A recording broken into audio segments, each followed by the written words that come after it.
Sweet dreams are made of this.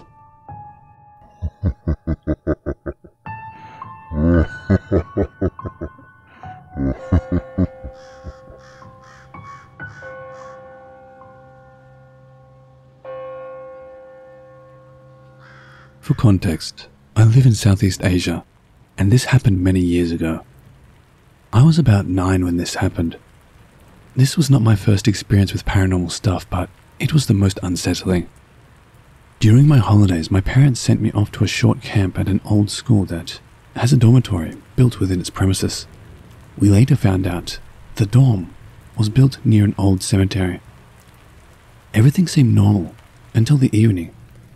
I made friends with the other kids there, and unfortunately one of the girls staying in my dorm room, 2 bunk beds, 4 kids, had to leave as her grandma was in the hospital. This left the top bunk of my bed empty. I found it hard to sleep, being anxious away from my home, and was the last one awake in our room. It must have been around 2 a.m. when I started to feel really uneasy. It felt like the safety got sucked out of the room. I was laying down facing the wall, so I turned around to see if anyone had entered our room. Instead, I saw a pale face hanging down from the top bunk, staring at me. It's hard to remember all the details, but what stuck with me was its huge, red mouth. It looked human, except it had an abnormally large, blood-red mouth and was smiling. Its eyes were wide with what I perceived as glee. The entity did not come any closer to me, but it stayed, hanging over the bunk, with that sick smile, and started swaying. This made me scared to move past it, as I sensed it did not have good intentions. I had my phone with me, so I called my parents to come fetch me, as I did not want to spend another day there.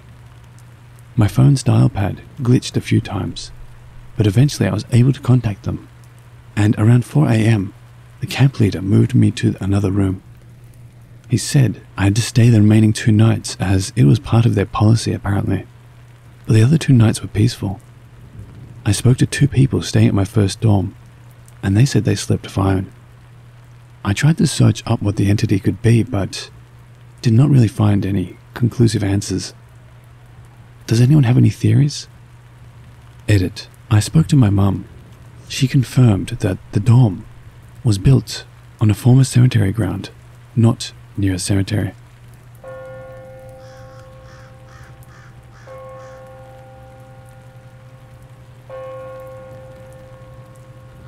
It was a winter evening in France. I was in the car with 3 of my buddies, 2 seated in the back, 1 who drove, and I was seated on the front passenger seat next to the driver. We had a pleasant time, and our friend R, the only one between us with a car, was getting us home. During the ride, we were discussing about many irrelevant things. We were almost at my home, and I was tired, so did not speak anymore. Instead, I was looking at the landscape, lost in my thought. Suddenly, out of the corner of my left eye, I felt like someone was watching me. At the time, I didn't pay attention. I thought, oh, this is R who wants to talk to me. I threw a quick glance and saw that R was not looking at me. She was focused on the road. So I went back to my thoughts. But again, from the corner of my eye, I saw someone looking at me, and I perceived a facial movement, as someone who shook his face from left to right. It was so insistent that I looked back at R to see if she was looking at me and asked her if she wanted something, but again, I saw her focused on the road. And that's when I saw it. There was a human being shape that sat in the place of my friend R, as if it was in her body or something like that. It had a human form but was grey smoke, with a head, eyes and a mouth, but instead of eyes and a mouth it was black holes. So it was this creature that looked at me for a few moments. I was so surprised and shocked that I could not take my eyes off this thing. The strangest thing was that the creature seemed even more surprised and scared than I was. It shook its head in all directions. This is the movement I had seen from the corner of my eye, and it was as if it was surprised that I could see it. It had an expression of astonishment on its face, or what can be called a face, as well as fear, and still stared at me. My friends seemed to see nothing, and the creature did not seem to be bothered by them. It was me it looked at. Then I looked elsewhere, and fortunately we arrived in front of my home. I looked to my friend R again, but it was gone. I did not tell my friends because I didn't even know how to describe what I had just seen, and I thought that no one would believe me. A long time after, I tried to think about what it could be. My first thought, it could be the angel of my friend because it was positioned exactly as her and seemed concerned with her driving. While it looked at me too, it threw occasional eye shoots on the road as well. Then I thought that maybe it was a demon, but it is unlikely because the creature seemed really surprised and scared that I could see it, and I never heard of demons that could be scared by humans. Or maybe it was just a hallucination. If you have any ideas, please let me know.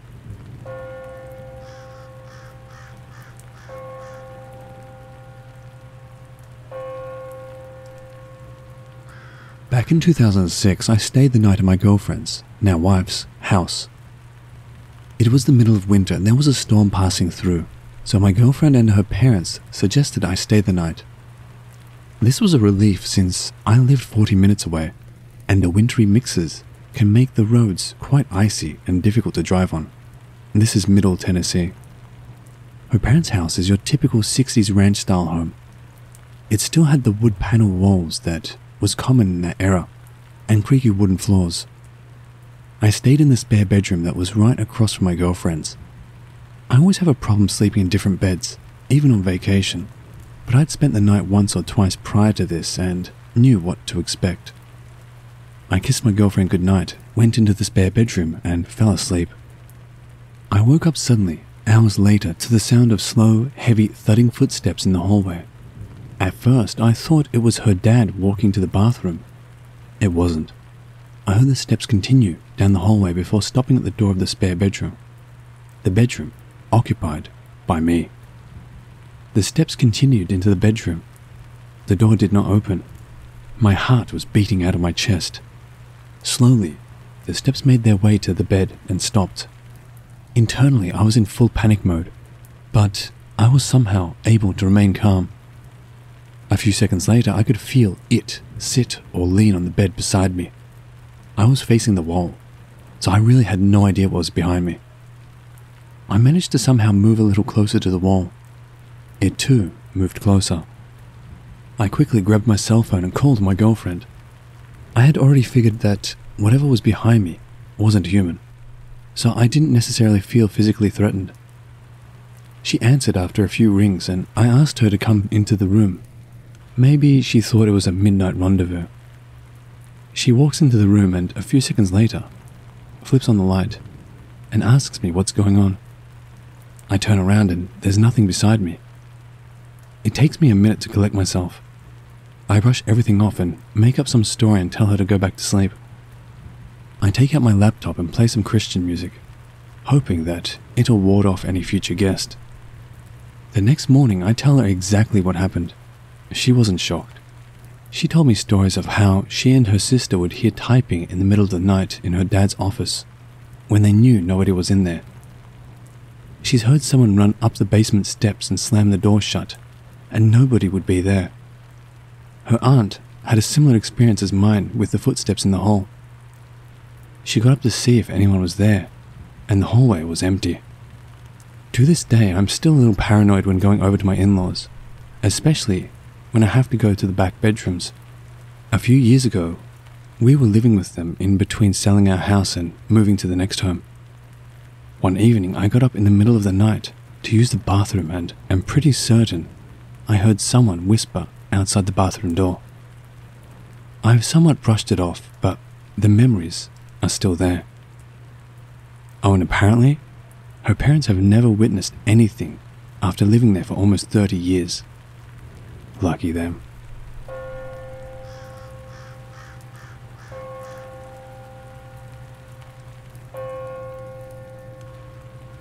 When I was about 12 years old, so around 1987, my father and I moved from Fort Worth, Texas, to a tiny little town in Arkansas called Mena for his job as a mechanical drafter.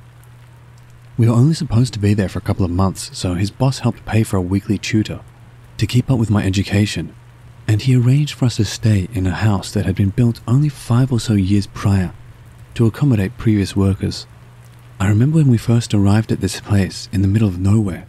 Despite when it was built, it already seemed very, very old. The weeds and trees had not been trimmed for quite a while, and they scraped and brushed along the sides and roof of the car as it slowly bucked and bounced its way up the long, rocky driveway. There was a thick woods of tall trees surrounding the property that blocked the sunlight even in the middle of the day, and constantly gave the house a cold, dark look. The inside wasn't much better. The floor and walls were plain varnished wood throughout most of the rooms.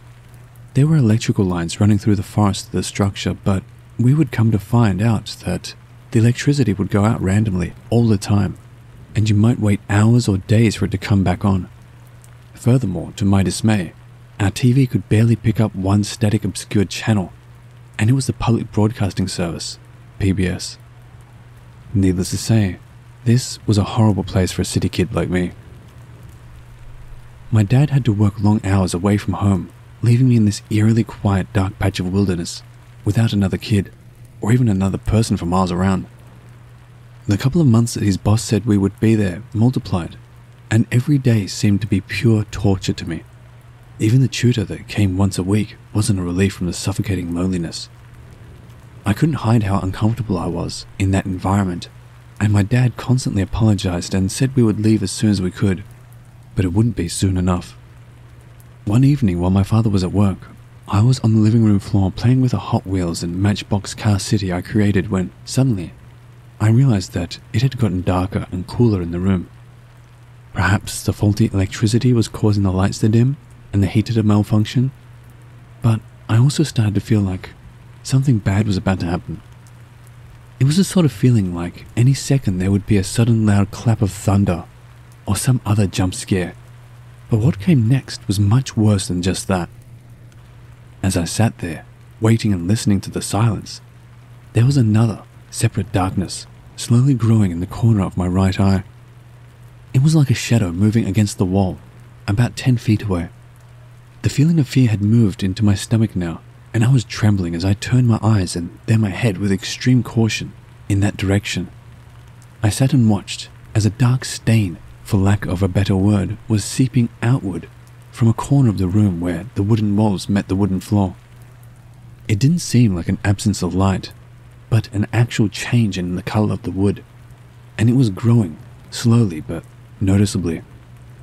There was an accompanying creaking, crackling noise, like wood being twisted. The outer edges of the darkness spread out like water and saturated the wood, making it look darker red and brown, while the center, radiating at least a foot outward from the corner, was a very dark matte black that looked like the blackest, starless void of space. As soon as I had completely turned to see it straight on, all in an instant I saw a pair of human eyes snap open in the center, staring at me for the briefest of moments. Then there was a loud bang as the TV turned on, lit up, popped, and the house went completely black. Within the next second, I heard and felt the thing rush from the corner, as if it was a person shuffling on all fours to stop inches away from my face and breathe or pant exhaustedly or excitedly in front of me. I must have passed out at that point, because that is all I recall until the middle of the next day. I remember my father putting me into the passenger seat of my aunt's car and telling her he would pick me up as soon as he could clear things up with his boss. My aunt seemed very concerned for me as she drove me away, and I remember feeling like a dark haze was gradually leaving me the further we drove away, but it was gradually replaced by a fear for my dad staying behind in that house. It wasn't a few days, but a few years before he was able to come and pick me up at my aunt's house, and we returned to our former home in Fort Worth. As he drove, he told me that when he found me that night, I was huddled up with my face staring into a corner of the living room.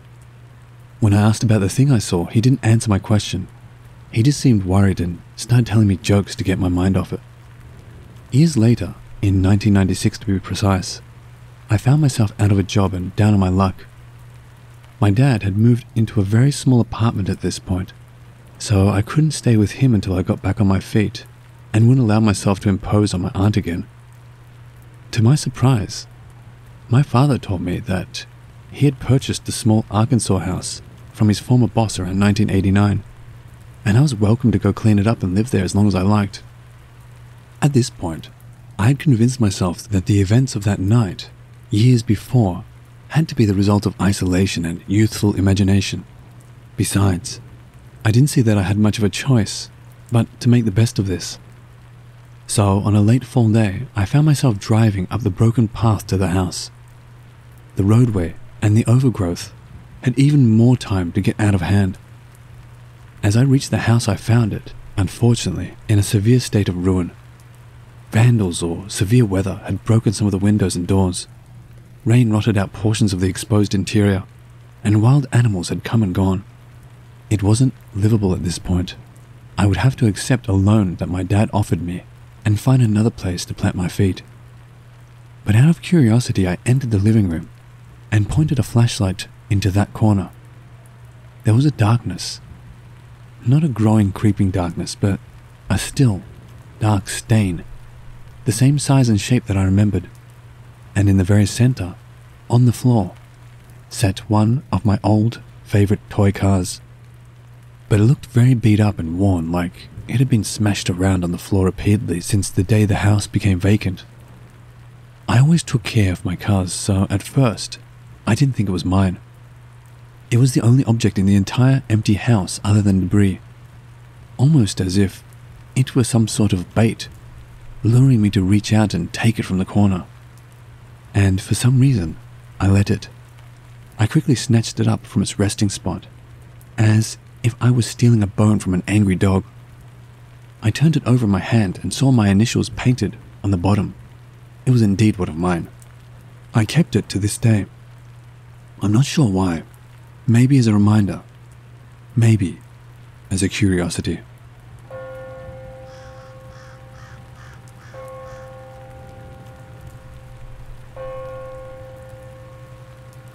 Long but very, very real. I've been waiting to write this one up because frankly, I still don't know how to process it. Additionally, I am not xenophobic towards Spanish people. I've been rather fortunate in my experiences beyond the physical realm as being largely positive, even protective.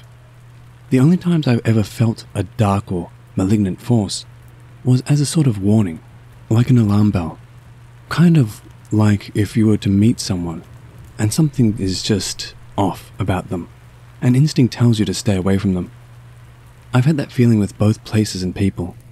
This experience, however, took me wholly by surprise.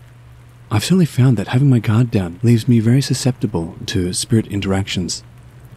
In the summer of 2017, I traveled to Europe for my first time to meet up with one of my best girlfriends. She had been studying in Paris and fell in lust with a Spanish guy who moved back to Barcelona.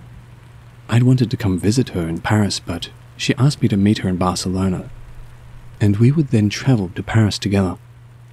I've never been too keen on Spain personally. Gothic architecture, paella, Picasso, all cool. But 500 years of inquisition, brutality, torture, and cruelty are inexcusable. That kind of hatred leaves a mark deeper than time can heal. Barcelona certainly isn't the only place I've traveled to that I could describe as having earth soaked with blood. Upon landing in Israel at age 13, that was literally my first thought feeling. Not new blood, centuries upon centuries of it. I've also traveled extensively throughout Eastern Europe and the Balkans, including concentration and death camps. However, what happened in Barcelona that sunny day in 2017 forced me to reevaluate my willingness to be a conduit for spirits. We were on a free walking tour, winding through the narrow corridors of the Gothic quarter in the ruins of what had been the castle of those great arseholes Ferdinand and Isabella. Our guide, a lovely, jovial, Australian expat, led us 15 or so tourists, single file through the alleyways. Tall stone walls almost entirely blocked the rays from the midday summer sun at times, shrouding us in a shifty, gloomy grey. Occasionally these alleys would open into courtyards, and as we approached one in particular, traces of what sounded like music could be heard.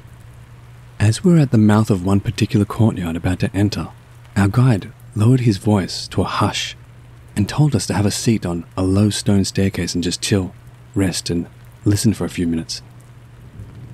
There were two men sitting on the ground making music. I use quotation marks there because this was not music as we would normally describe it. It was more of a ritualistic droning, and they weren't playing traditional instruments.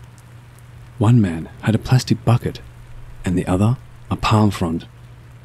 All was quiet, except for this building, pulsing sound bath. I wasn't thinking about anything in particular. I was just lazily, half-focused on these musicians, letting my mind drift off. All of a sudden my eyes welled with tears, which isn't uncommon when I am close to spirit. But this was completely unusual, as they wouldn't stop flowing, even if I tried to blink them away.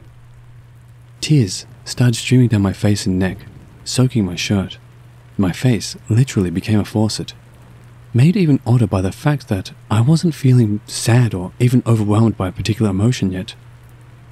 Then, my body began shaking violently, starting with my hands and moving up my arms to my head and down to my feet. Not like a seizure, more like extremely severe shivering. Just a note, the ambient temperature was around 85 degrees Fahrenheit, which is around 29 degrees Celsius. It was August. My friend touched my shoulder, looking extremely concerned, and mouthed, "WTF, are you okay?" I responded soundlessly by shrugging and shaking my head, widening my eyes in confusion. I literally had no idea why I was having such a reaction. My heart felt like it had been ripped out, as though I was an unending well of sorrow. Meanwhile, the musicians had not stopped. The tears were still flowing and the shaking was unabated. Finally, our guide approached the tour group and whispered, "I was waiting for the guys to take a break, but since we have to move on, please stand up quietly, turn around the corner behind you and look closely at the stone walls." I turned and saw what had been previously obscured by a shadow. Hebrew letters. The walls were inlaid and built with Jewish tombstones from desecrated graveyards after all the Jews had been killed, forced to convert, or driven from Spain. No one was left to tend them, and thus the tombstones became fodder for building the walls of an evil empire. A tragically common occurrence. The Nazis built the roads to Treblinka using Jewish tombstones as well. I had absolutely no idea that I was surrounded by the desecrated graves of my ancestors, but something deep in my soul apparently did. Our lovely tour guide was very concerned as to why I was so upset, but I wasn't sobbing or even really sniffling. It felt as though I was being used as a conduit by voices snuffed out too early for all the wrong reasons. I literally felt the sorrow of the ages pouring out of me, not like my own personal sorrow. Thankfully, we ended the tour with a beer in a lovely pub, and my friend and I spent the evening sharing experiences with the beyond. I've performed multiple rituals since then, communicating with the spirit that I'm not okay with possession, but I will gladly pass along messages as I receive them. I don't know how to end this story. I do know that Barcelona is last on my list of places to revisit. Besides this experience, a good friend of mine was mugged, beaten and left for dead in the street on the same trip. So Barcelona, you're lovely and all, but let's not meet again.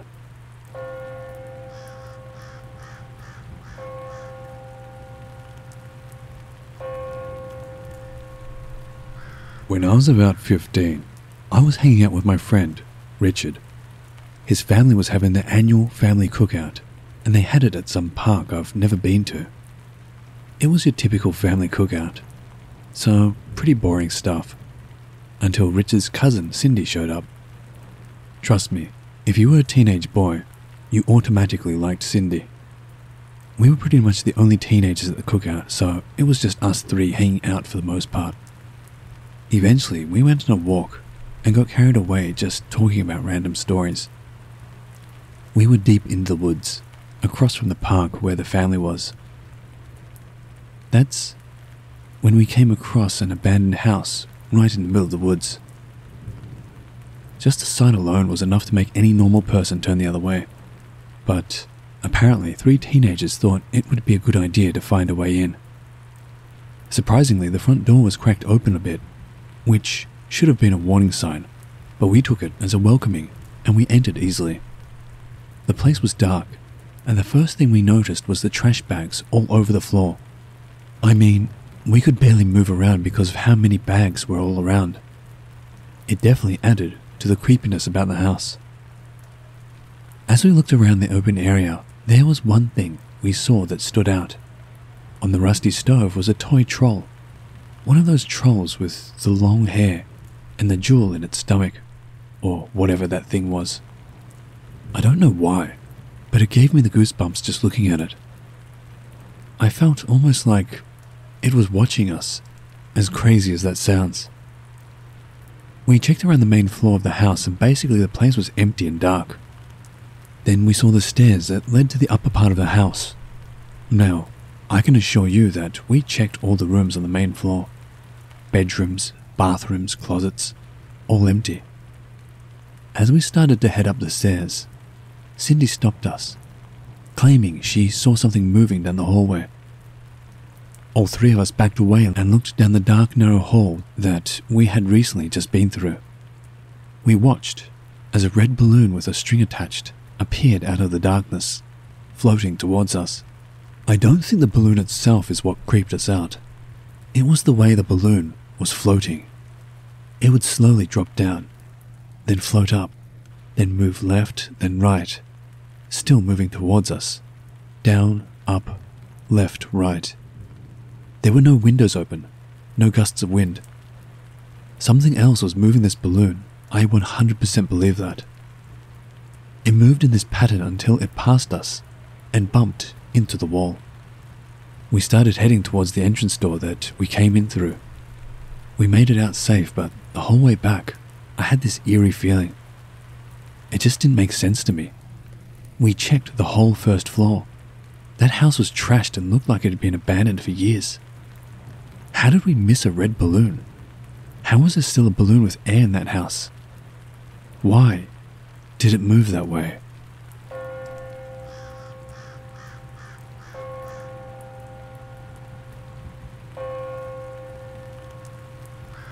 So me and my two friends, Brian and Jacob, were walking back from a camp we made relatively deep in our neighborhood woods at night, when it was raining and we somehow got lost even though we've done this trek many times at night.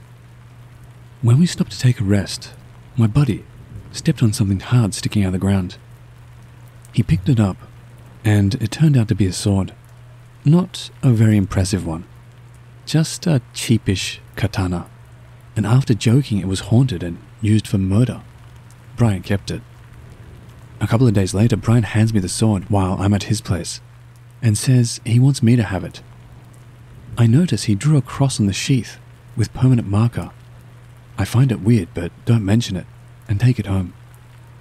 After I brought it home, my mum starts complaining that she hears someone walk up the stairs every night when she's alone. I joke that it's the sword I brought home and bring it up to Brian, and he says he gave it to me because, according to him, whenever he would touch it, he would feel angry and have negative thoughts. He drew the cross on it because he thought it was haunted. Later, when I got home, I decided to throw the sword back in the woods. I noticed the cross was gone. Not like smeared or rubbed off, just gone. That was the last straw, so I threw it in the woods. Now the last and weirder part is that Brian called me out of nowhere and asked if he could have the sword back. We went searching in the woods behind my house and surprisingly found it. Was this just a chain of weird coincidences? Or did this item have some bad mojo attached to it? What are your thoughts on this situation?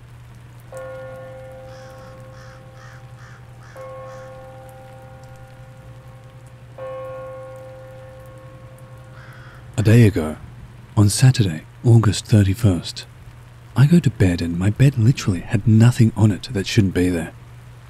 I fell asleep while watching some videos on YouTube and woke up at 3 a.m. I wake up at 3 a.m. a lot and that itself creeps me out, but I'm used to it. Anyways, I take out my phone and text some people. Then I feel something hard under me. I look what it is and it turns out It was a mirror. I put the mirror on the floor facing down and start thinking, why was the mirror on my bed? When I finally go back to sleep around 5 a.m., I start getting nightmares about moving toys, objects, and something like that. For example, in one of the dreams, I wake up and look on my floor and see a doll sitting, staring at me. I creep out and try to go to sleep as soon as possible.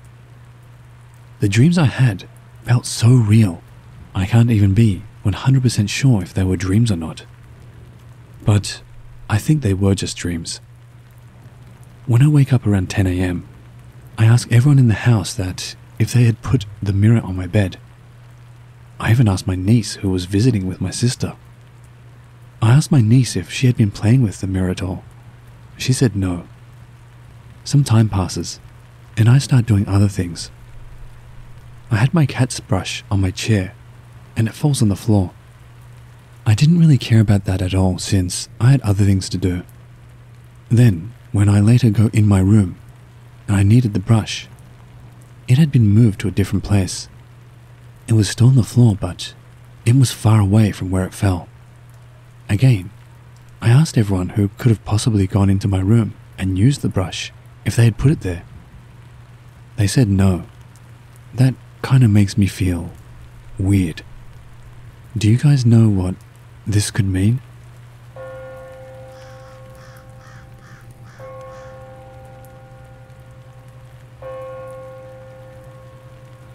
I lived in Brunei when I was 2 to 6 years old. This particular house where I lived, unexplainable things happened all the time. One of the most common things that would happen in that house is that I would always, every single night, wake up at 3 in the morning, on the dot, crying. Mind you, I was really young, so I don't really remember why I did cry most of the time. This occurred so many times that my mum ended up staying up until 3, waiting for me to wake up and go to her for comfort. She has many paranormal experiences in that house, not always particularly things that happened to her. She mostly witnesses me getting haunted by this presence. But that is for a different story. This story is what I have experienced myself. So to understand the story, you have to know the layout of my room. Me and my brother sleep together in the same room, and I'm the furthest bed from the door and closest to the window. Right in front of me is a desk with a mirror. I would wake up every night looking at the mirror, so I recognize clearly in my head how it's supposed to look. Now that you know, the usual thing I would do is wake up at 3 a.m. and cry. There was a time something bizarre happened. That night I woke up to a rhythmic tapping on my window, almost like someone playing a song. So I woke up and almost at the verge of crying under the blankets, but for some reason, I had a sudden urge to look at the mirror. I slowly pulled down the blankets and stared at the mirror. As I looked at the mirror, I was telling myself, why is this mirror so odd? It doesn't look right. I was so dumbfounded by the look of the mirror, I eventually fell asleep. I woke up the next day and was getting ready for school, and while I was dressing up in front of the mirror, something clicked in my head. It still gives me the chills to this day. When you look at the mirror, what you usually see is your face. What I saw that night was the back of my head. At that time I was really young, so I thought that's how mirrors work. But now that I think about it, it scares me to the bones.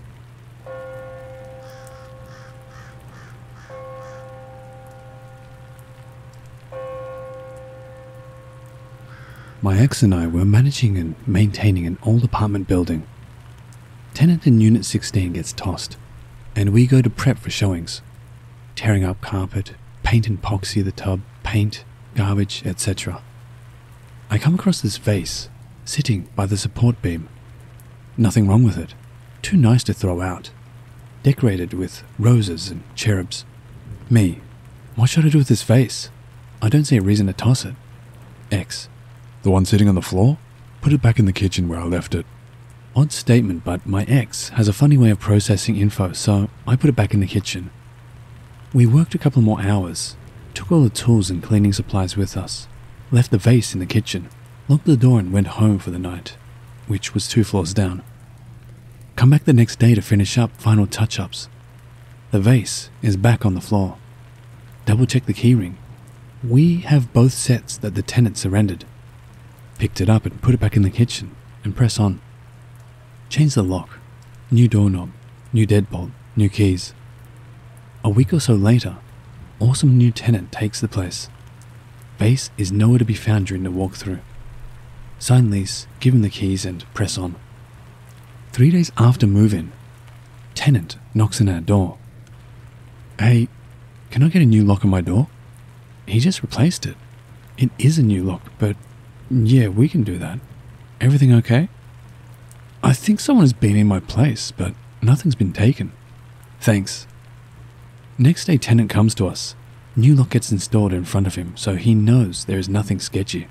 Lock works, everyone is happy. I start hanging out with the tenant because everyone else in the area sucked. If you've ever lived in the historic district of Elgin, Illinois, then you know exactly what I mean. I drop my ass on the couch, and what do I see? Sitting by the TV. That vase. So, what made you think someone had been in here? You know, when you asked for a new lock, if nothing was taken. That vase. I came home and it was sitting right here on my coffee table. A year or so passes. I'm decent friends with a guy at 16. Always keeps the door locked, even when he's home. Video games, nerd shit, music, people, etc. I've seen some shit in this building, and I'm comfortable enough to ask if he's seen anything other than the vase, which was still by the TV. He tells me about a woman in white, how he's been paced in the hallway and climbing the stairs, children's voices in his kitchen, cold spots. And that shit right there is driving me nuts too. I locked that door behind you, knob and the bolt. The door just opened. Sure enough, the door was halfway open. He goes on about the door opening itself after he's locked it. I've even seen this door just click and fall open after I've locked it. It happened in front of a lot of people. He frequently had guests. Said he even came home a few times to find his door just sitting open. I don't know if you have ever had to deal with tenants, but they get jumpy when they find their doors open and have instant distrust of maintenance. So I took the master copy of the main keyring and kept it with me at all times. Shit still happened. After a while, it started to escalate. Things were moved. Things were missing. Holmes started getting really nervous. So I started doing my own rounds, walkthroughs, made sure his door is closed and locked. Never found it open or unlocked without explanation. At this point, when we were hanging out, the door would unlock, open, and then something would either fall off the wall or off a shelf right there in front of everyone. He was there for maybe 2 years before he was happy to hand his keys over. Asked what he did with the vase. Said he left it in the kitchen. I'm not about to mess with that. Did a walkthrough the next day. It was sitting by the beam.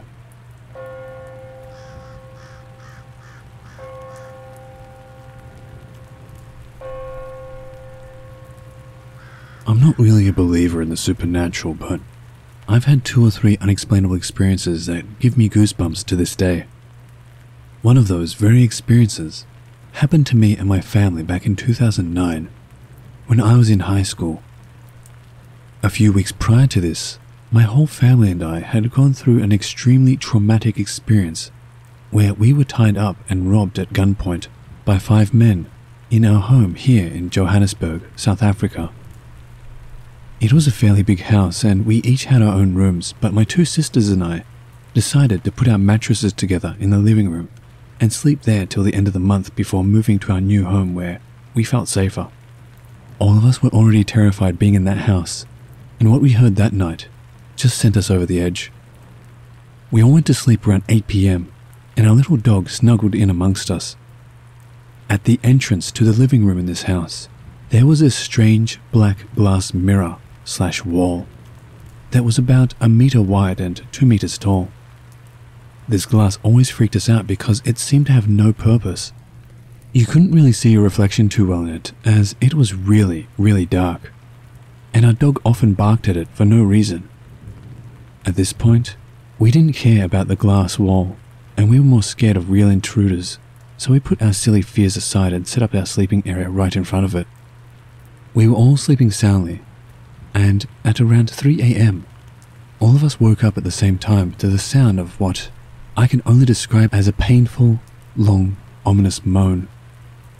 It started out like a low whimper and went on for a few seconds before increasing in volume and ending in a scream. It lasted for what felt like 10 seconds, and we all woke up right at the beginning and sat up. The sound felt like it was coming from right in front of us, and our dog went crazy before cowering as if someone was there. I grabbed my sister's hand, and as soon as the sound stopped, my eldest sister jumped up and smashed on the light. Our dog just stared at the mirror, with his hairs standing up straight as nails. We immediately went to the opposite side of the house and woke up my parents, who were baffled by what we told them. To this day, I think about that moan and how painful and depressing it sounded. There was no way I was just hearing things because we all woke up and heard it together. My sisters were way older than me, and they always tried to discredit anything paranormal. But that incident spooked them and made them think otherwise. I like to think that the culmination of all the bad energy, fear, anxiety, and trauma we had experienced during the robbery conjured up something that was an incarnation of sadness and despair. I heard its voice that night.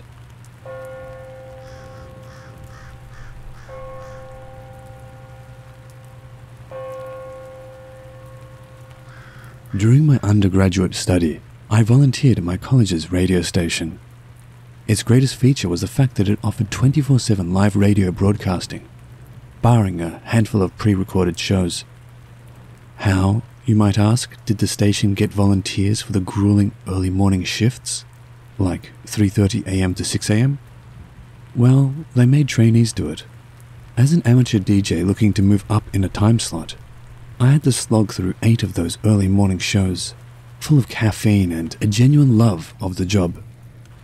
The night of my 7th show, I was rummaging through the library when I decided I was going to play a song by Robert Johnson, the father of the Delta Blues, who supposedly sold his soul to the devil for the ability to play amazing music.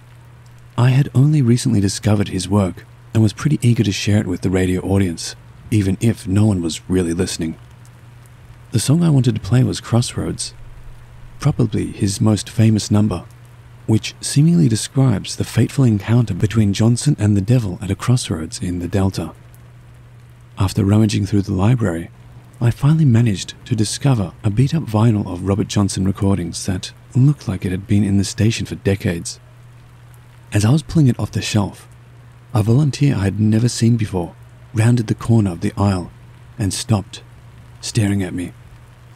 After introducing herself as Janine, she tenuously asked, "You gonna play that on the radio?" I shrugged and mentioned how I'd only recently discovered Johnson and was eager to broadcast it. Her response, another question, was terse. "You're the late night DJ, right?" I confirmed that I was, but before I could say anything, she just interrupted me, her voice full of conviction. "Don't play that record, man. Just don't. Not late at night." I chuckled, patronizing I know, and asked why I shouldn't. "It's just bad," was her reply. "Nobody plays that record around here at night." She leaned in and conspiratorially whispered, "When I was a late night DJ, I played that record, and by the time the song was done, the board was too hot to touch. Other people who have played that record all dealt with some weird things too. Sound levels going up and down for no reason, turntables stopping on their own. Just don't play it. It's no good." I didn't want to seem rude or dismissive, so I made a show of listening to this woman and putting the record back on the shelf. Of course, I still had every intention of playing it, even more so now that it was forbidden. When I showed up at 3:30 in the morning, passing the other DJ on the way out, it was the first record I went and pulled. Now, the radio station is in a set of rooms in the basement of one of the tallest buildings on campus. The first floor is easily accessible thanks to big, wide staircases at either end of the building, but the rest of the floors require going through some doors to a stairwell. Both the first floor and the basement floor have just one long hallway with doors to rooms all along it. After 8 p.m., all the doors, to both classrooms and the building itself are locked. The only way in is to call the current DJ and have them open the door for you. When you are in the radio station at 3:30 in the morning, you are well and truly alone. Within 15 minutes of getting on air, I played Crossroads. The old vinyl slipped on the start, screeching and cracking a bit before going, but otherwise played normally. I laughed a little to myself. Here then was the dreaded curse of the record, a tiny skip. I put on a longer song, something by Yes, after Crossroads, and went to go to the bathroom. The bathroom is directly across the hall from the door to the radio station. It takes about 10 seconds to walk to it. I went in, took a quick leak, stepped out into the hallway to go back, and heard the scream. It was, without a doubt, the most spine-chilling thing I've ever heard in my life. The scream was not that of a person having fun, having sex, or even trying to imitate someone in trouble. It was the kind of sound that comes out of a person's mouth when they're about to be murdered, or when they've seen something so awful they can't do anything but scream until their lungs give out. The hairs stood up on the back of my neck. I very nearly cried out as well, perhaps in sympathy, perhaps in fear, but I stopped myself. The scream was distinctly female and lasted for about 10 to 15 seconds. To my ears, it sounded like it had drifted down from the first floor of the building. There were no windows. It could not have come from outside. But I could not pinpoint the direction, left or right. I immediately felt the cold wash of fear, the sensation of chill running down your body from your head to your toes, and retreated quickly back into the radio station, slamming the door behind me. It took me about half a minute to calm myself down and decide that I couldn't stay in the station. What if someone was hurt or was legitimately in trouble? More importantly, I felt the burning desire to know where the scream had come from. I'm not a coward. At 6'2" and nearly 260 pounds, I felt I could handle just about anything I came across. I stepped quickly into the booth, trying to ignore the fact that the Robert Johnson record is propped up against the wall, as if it were looking right at me, and put on another, longer song, deciding to just let the album run until I could figure out what had happened. With that, I grabbed the station flashlight and went out into the hallway, making sure the station door was firmly locked behind me. I proceeded to search the entire basement and first floor of the building, checking every door and making sure that they were all locked. They all were. All except one. Towards the end of the first floor corridor, a single classroom door was ajar. I paused briefly outside, but did not go in. I did not even shine my flashlight in.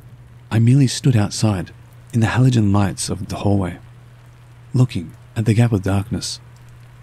That slightly ajar door radiated an aura of ghastliness that made me hesitant to even approach it. A primal urge, some voice deep inside of me, told me not to turn on the flashlight and shine it in the room. That there might be something there that I wouldn't want to see. Facing the ajar door, I backed down the hallway, booked it down the stairs, and went back into the radio station, where I nervously finished out my set. To this day, I have no idea where the scream came from. I've researched the history of that building and found nothing malign. It was a relatively new building anyway. I talked to janitors and determined that they were not in the building that night after midnight. I even checked police reports and found nothing suspicious. The one thing I made sure of was that I never played the Robert Johnson record again. I wouldn't even touch it. Heck, I avoided the eyelets in if I was in the library alone. I don't know what its history is or who owned it previously, but I know that, as I was warned, it's no good.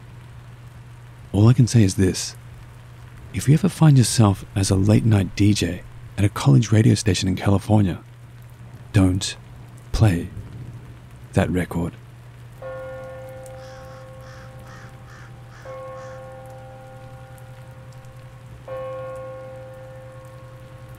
I used to live in a house with my parents, which both myself and my parents had very strange experiences in. However, my parents didn't let me know that they had them, as they didn't want to spook me further. My room was particularly bad with the activities that used to happen all the time. Just to name a few experiences, there was someone knocking on my door saying my name when everyone was asleep. My guitar plectrum was thrown at me from across the room, and my guitar was often strummed, all 6 strings, all at the same time. Obviously, if a string goes out of tune, sometimes one will strum, but all 6 was definitely no accident. Anyway, I have had this antique mirror for as long as I could remember. It was a past relative's, and I always used to notice handprints and fingerprints on it, even though I never touched it that much. They were everywhere, from top to bottom. My parents, obviously not wanting to let me know they were also aware of the paranormal things going on, said to me not to worry, and it probably was me touching it by mistake. As they seemed so sure this was the case, I forced myself not to think about it and carry on as if nothing weird was happening, which was very hard as something was definitely going on. Eventually my mum told me she was also concerned about my mirror and needed to speak to me about something she'd seen other than handprints. She never showed me the photo she took because she didn't want to scare me, but she said in the prints on the mirror was a perfect face of a devil. She showed my dad and his friend this before taking the photo, and despite them not wanting to believe in this side of things, they both could see it. Obviously, I didn't know how to react, and thought perhaps something was after me. I mean, who knows? Mum decided to get some advice, so she had gone to a shop near me called Spellbound. They sold things of all types, but mainly they were all to do with the supernatural type of things, healing, crystals, etc. As you can imagine, the people who worked there all were very aware of the spiritual world and different types of paranormal experiences, so my mum felt this was the best place to get advice. She spoke to a guy there about my mirror, who said we had a few options, which were smashing the mirror completely to get rid of any negative energy, moving the mirror away from reflecting onto me sleeping / my bed, sage the room, or for me to wear black tourmaline, either in a necklace or a bracelet form, to help protect me. I wasn't worried if we needed to smash the mirror, as I was pretty terrified by this point. However, my parents didn't want to do this, as it used to belong to one of my relatives who wasn't with us anymore. So my mum bought me a black tourmaline, and we went on from there. I still noticed the fingerprints and handprints, but not so much strange experiences, so I felt perhaps the tourmaline worked. My mum did go back to Spellbound and spoke to the same guy again, regarding that she thinks the tourmaline worked, but there's still handprints, to which he said again it might be worth smashing the mirror. He began to explain how mirrors could be portals for demons or another life, and by keeping the mirror, we could potentially be letting them directly into my room, which is extremely dangerous. My parents still did not want to smash the mirror, so I ended up taking it with me when I moved out a few months later, with every intention to smash it in my own time without them knowing. Well, when I first moved in, I did use it now and then to get changed, etc., while I looked for a new mirror. But I would hang a towel over it when I wasn't using it. Anyways, one day my boyfriend put it up a bit higher in the bathroom to shave or something, I don't know, and he made sure it was secured so it had no way of falling. I had put it in the same position before, and I can literally 99.99% tell you it could not fall. But you can probably tell it did. He left it for literally a few seconds to grab a towel, and within that time, there was a huge bang and then a smash. The mirror had shattered into tiny pieces. Like, even if I wanted to repair it, which I definitely didn't, there would have been no possible way. To this day, I believe that some sort of guardian angel or fate broke that mirror, because as soon as I moved in with the mirror, the flat felt uneasy, and as soon as we disposed of it, I felt so much better living there. Whether whatever was attached to the mirror followed me to the flat when I took it, I don't know, but nevertheless, I am so glad I'm not dealing with that anymore. Please don't ask me why I didn't smash it sooner.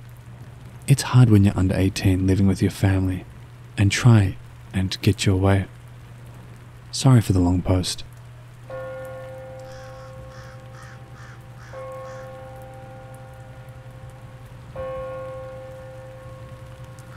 Near the end of last year, my parents bought a new car.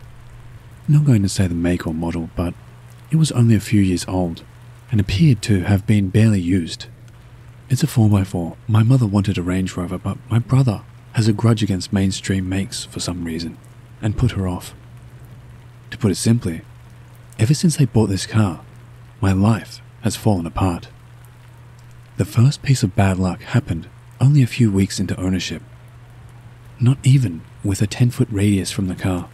I fell over on the driveway, bruised my knee, scraped my fingernails, with a slight degloving of my thumb. Luckily, it only took weeks to heal like new.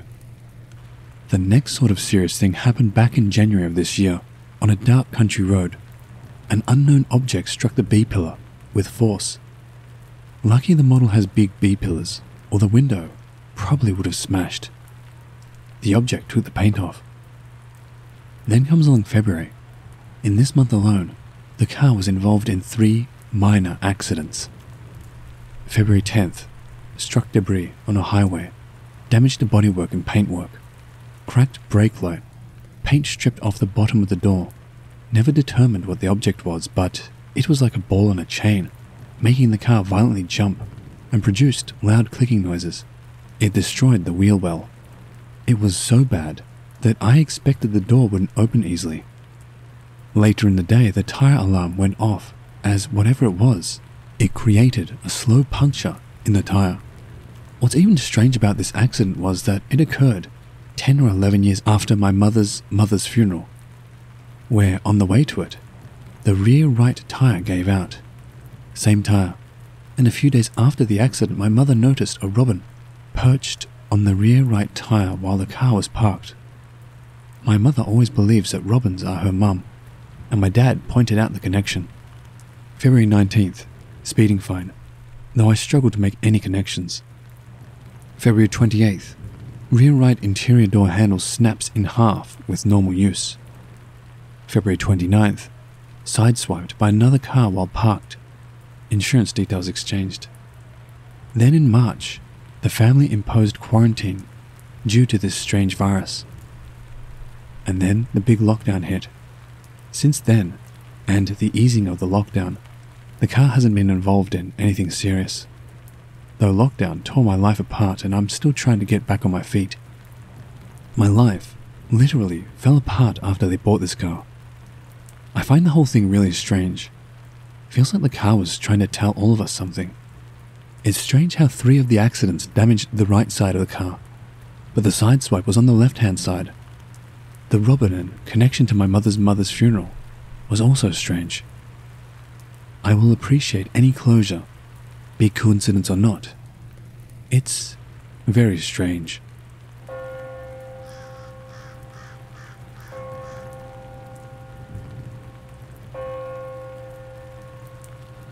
My unit in the US Army was deployed to Iraq in April of 2006. We were in Ramadi. It was 123 kilometers, 77 miles, out of Baghdad. I was in a Humvee, headed to Baghdad for emergency leave due to a death in my family. It was close to midnight. The Humvee I was in with 3 others and a turret gunner. The 2 other Humvee, the same 5 total people. 1 in front, 1 in back. I was without a weapon due to my leave. The Humvee in front stopped hard. We all figured it was a possible IED or VBIED. The team leader in our Humvee radioed to the lead Humvee. The convo went along these lines. From this point forward, Humvee will be called HV. HV1. Something flew in front of the HV. HV2. What? Flew in front of the HV? HV1. Yes. HV2. We didn't see anything. And the third HV piped in. Does anyone hear the hello? HV1. Yes. HV2. Our HV. Yes, but I don't see it. Did the other 2 vehicles? Just then, in the desert off the highway was a black figure. It looked like a huge bird. It looked like smoke was emitting from it. A blackish, greenish smoke with a bit of a blue tinge. We all focused our eyes. The 2 troops with better NODs, night vision, could see something but couldn't make out what it was. The smoke was distorting the view. Within a second or two, a rock was thrown at one of the HV. A big rock, like the size of a head. We all froze. Due to the rules of engagement, we couldn't just light it up. We used a spotlight, and in that light, something flew straight up, and then we heard a loud, screeching noise.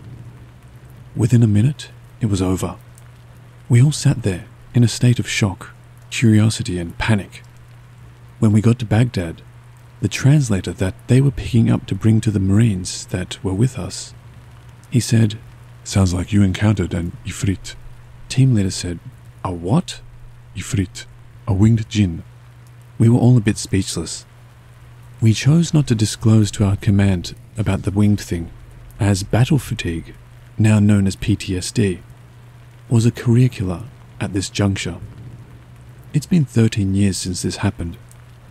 I met my now husband in 2015, and he had also been deployed to Ramadi with my sister unit at the time, and he went through this particular stretch of highway on his mid-deployment leave. He recounted a similar story to me. It was enough to stop me in my tracks. It was pretty close to mine, except they didn't stop, they just boogied on through. Considering the time they were there was very deadly, including an aid station manned by soldiers that was ambushed and blown to bits. I was a medic, so death was my norm. I still can't wrap my mind around it. And now apparently the last 2 places I lived in, something has followed us.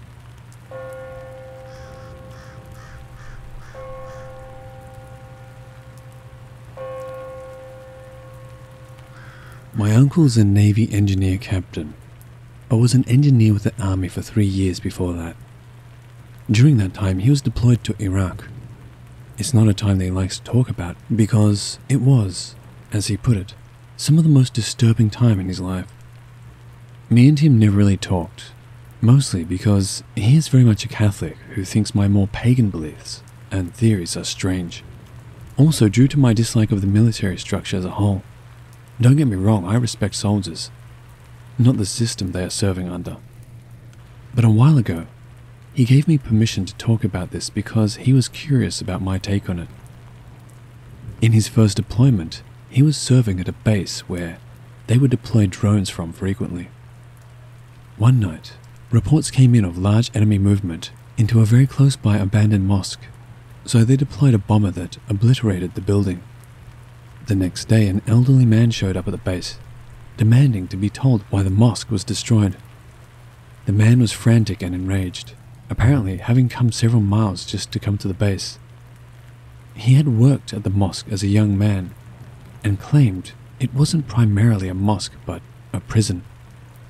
They couldn't get much out of him about what he meant, so he was sent away. The following weeks became strange. Apparently the mosque could be seen from the eastern wall, and there were frequent reports of figures standing on the rubble, just watching. Attempts to investigate went even stranger. The site captain, or something, ordered a squad of volunteers to camp out there and find out who it was. My uncle volunteered. The night he and 3 others waited all night, with nothing until midnight, when the body of a vulture dropped on their tent. When they went exploring, one of the other soldiers was pounced on by a figure who, the soldier said, stunk like rotting stuff and had breath like the blast from an oven right after you open it. After that, other things started happening. Those shadowy figures moved closer. Random bushfires would start out of nowhere. Vehicles would be found covered in hand and footprints made of ash and dust. Patrols at night would report being followed by something along the wall. Trails of strange footprints, and even stories of something my uncle could only describe as a hellhound that would chase people. The base commander thought the old man from before had to be involved, so they went to the town and looked for him. Supposedly, the man was far more friendly and helpful, especially after they told him what was happening. Apparently, a long time ago, the area was plagued by numerous Djinn. The mosque was built by a group of men who began imprisoning any Djinn, even, as the man reported, Hin or Vin, an animal like Djinn. He said in the basement was where they stored them, and as far as he knew, there were at least 50 of them, not including the room where only senior members of the mosque were permitted to enter. Apparently the men who owned it either passed away or left, and so it fell into disrepair and disuse. What happened from there, he's declined to tell me until I get him something. Beyond my own interest in paranormal in general, this was the first time he and I had had much of a conversation, much less a revelation of this magnitude. So what do you all think? I heard a lot from Iraq and Afghanistan about encounters with the fiery Djinn. But first, I'd like others' stories about Djinn to help him understand that he ain't the only one to have encountered these. And does anyone think it's a coincidence that the rise of Djinn sightings has occurred alongside this war? Anyway, thanks for listening and for your opinions and stories.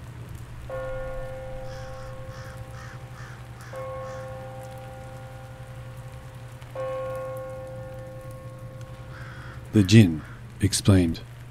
Muslim here.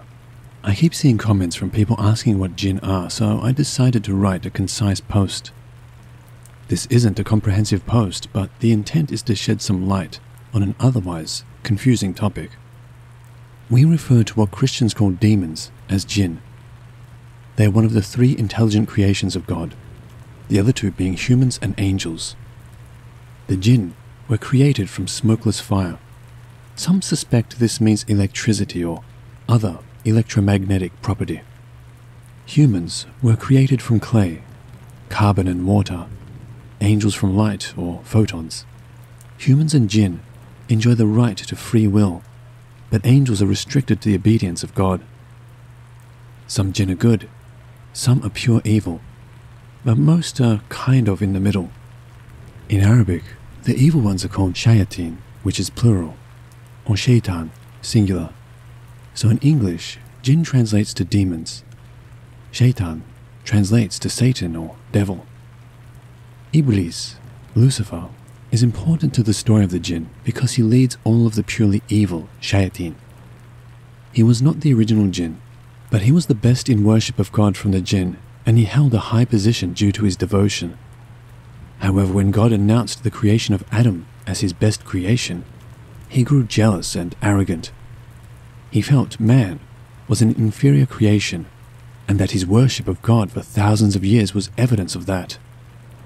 God, being the creator of everyone and everything, told Iblis that he had transgressed all limits and would be sent to hell.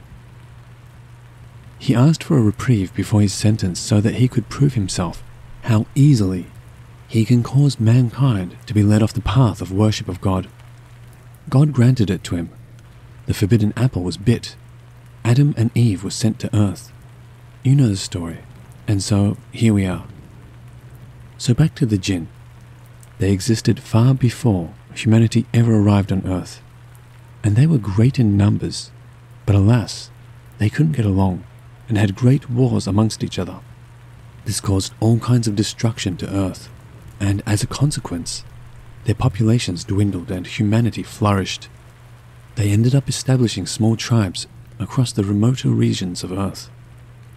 As already mentioned, not all Djinn or demons are necessarily evil. They practice many of the same faiths practiced by humans. They have organized societies where they dole out justice. This is one of the reasons why they rarely kill humans. There are severe repercussions, including capital punishment. When you do have a problem with them, call on God for protection. No matter what faith the Djinn practices, it will back off. This is confirmed by exorcists of many faiths. Among their tribes, they have different levels of powers. Some can fly, while others can shapeshift, imitate human voices, and some of the more powerful ones, called ifrit, are able to travel at the speed of light.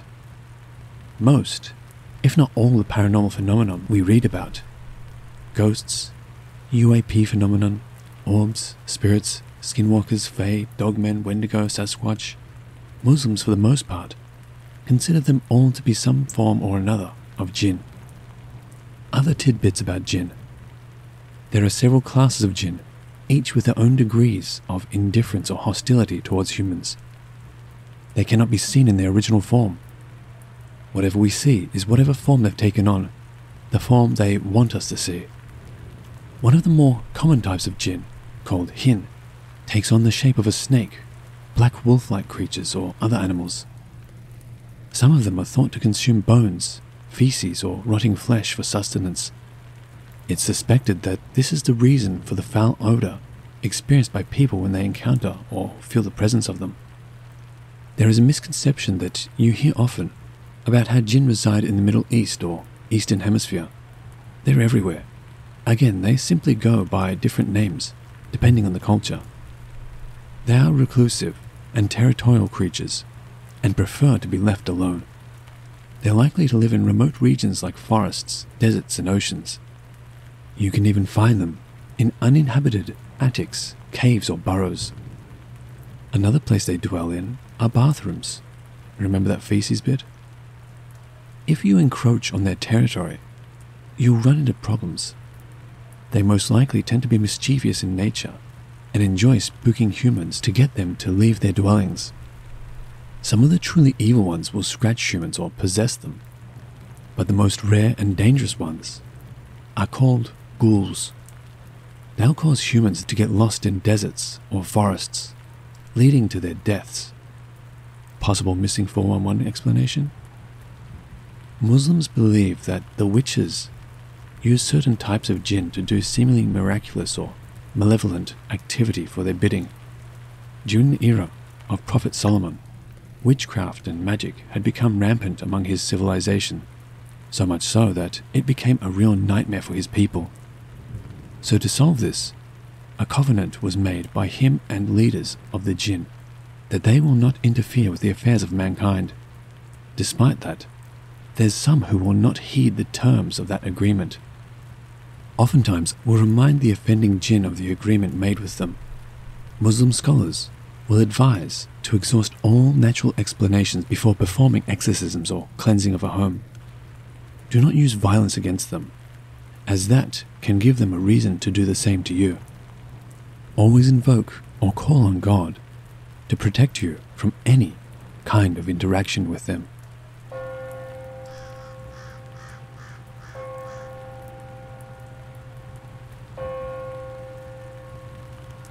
I was a sergeant in the US Army and ETSing, getting out, from the military when President Bush ordered more troops into Iraq in 2003. I had just returned home to Austin, Texas, when I was summoned into my local National Guard unit at Camp Mabry and told that I was being recalled to the Army, but the unit was already tasked out to deploy to Iraq. I was not part of their unit yet, so the commander offered to give me a waiver to deploy with a government contractor, Halliburton, in Houston. I knew that I would make more money as a contractor, so I took the offer. Not long after arriving at Kuwait at Camp Doha, I began working with the operations team, overseeing logistics affairs. We would oversee the daily convoy of supply between Kuwait and Baghdad, a route riddled with IED incidents, small arms skirmishes, and almost constant breakdowns of army and civilian vehicles. Because I was an SAW gunner in the 1st Infantry Division while in active duty, I was technically still in the Guard. I was often on the convoys, manning a mounted weapon that accompanied the mostly civilian convoys. During these runs, we had a few strange encounters in an area south of Baghdad, known then as Camp Babylon, occupied by French troops but then designated as an archaeological site for obvious reasons.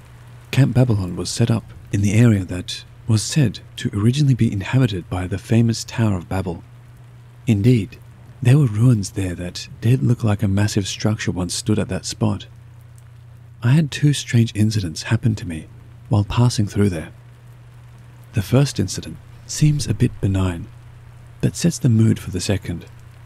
We were passing through Camp Babylon in the afternoon one day when our convoy took small arms fire. The SOP at the time, standard operating procedure, was to stop the convoy and return fire. This was because in the past, such incidents ended up being a long gunman. attempting to scare the convoy into running into IEDs on the road. Because of this, the SOP changed to stop the convoy, dismount and return fire. While engineers looked for explosive devices on the road, we scanned the horizon for the enemy. Nothing. They most likely fled immediately. However, the ruins around Camp Babylon were alive with shadow figures that seemed to move about the area. Several times we would spot the figures, but they would immediately disappear. A contractor lying beside me with his weapon commented, "How odd that we are in the shadow of Babel and fighting the supernatural." I didn't respond, but knew he was a 32nd degree Mason who was really into the arcane aspects of Babylon, etc. I didn't feel at the time that much was supernatural, but certainly did see the shadowy and bizarrely small figures dart about the structures. Once the road was deemed clear, we continued on to Baghdad. The second incident occurred about a month later. At this point, the weather in southern Iraq and Kuwait had turned quite cold at night. During this encounter, we had just completed the supply run to Baghdad and were returning back to Camp Doha in Kuwait when a vehicle in our convoy broke down. Once again, we found ourselves right at Camp Babylon. While the army mechanics took a look at the vehicle, and the rest of us took up fighting positions around the area, strange things began to occur. It started with a strange light bobbing in the desert. Thinking it was a person with a flashlight, we used NVG's, night vision goggles, to watch. It was simply a glowing ball of light moving towards the set of ruins. After initial contact with the light, a few of us had moved forward away from the convoy to see what the source was. After seeing it was self-contained and not a person, we were a bit alarmed. Then we heard a sound that I will never forget. A long wailing began from one of the ruined structures not far away. It sounded like a woman in agony mixed with loneliness. On and on the sounds went while we huddled in the cold and dark, wondering what the hell we were listening to. With our NVGs equipped, we used our flashlights to spotlight the ruins. If you've ever done this, you will know that a normal flashlight with NVGs looks like a massive beam of light. We scoured the area, but no source of the whales or the ball of light was seen. About this time, we were told via radio that the vehicle was repaired and ready to roll, so we decided to return to the convoy. I was slinging my SAW over my shoulder when I noticed my contractor partner was staring at the ruins in horror. He was frozen. I shook him and he snapped out of his stupor, quickly leaving the area with the rest of us. Once we were back at the camp and it was pleasantly daylight the following morning, several of us were chatting about the encounter at Camp Babylon before our daily operations briefing. It was then that I remembered the terrified expression on the face of the contractor, so I asked him about it. He was still obviously traumatized by the event, but managed to explain that as we were leaving our position on the sandy hill, he saw a tall, black figure standing beside the ruins. It was watching us as we were looking for him, her, or it. He said that he felt an instant wave of despair hit him and thought that he was going to die. He didn't remember leaving the area. His next memory was in the Humvee, headed back to Kuwait. I now write non-fiction books about haunted places for Llewellyn Publishing and have visited hundreds of reputedly haunted spots, but I'll never forget the wailing figure at the ruins of Babel. It's also worth noting that when I related this story to some of our Pakistani employees at Camp Doha and Camp Arifjan, they also were quite horrified. One of them, a translator we called Adi, said that we had encountered a Djinn, or a damned spirit, and that we were lucky to be able to tell the tale. I agree.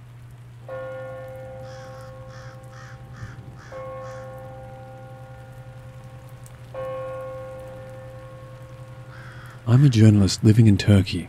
Paranormal investigations are my hobby. I did not experience this story. It happened to one of my readers who sent it to me to publish.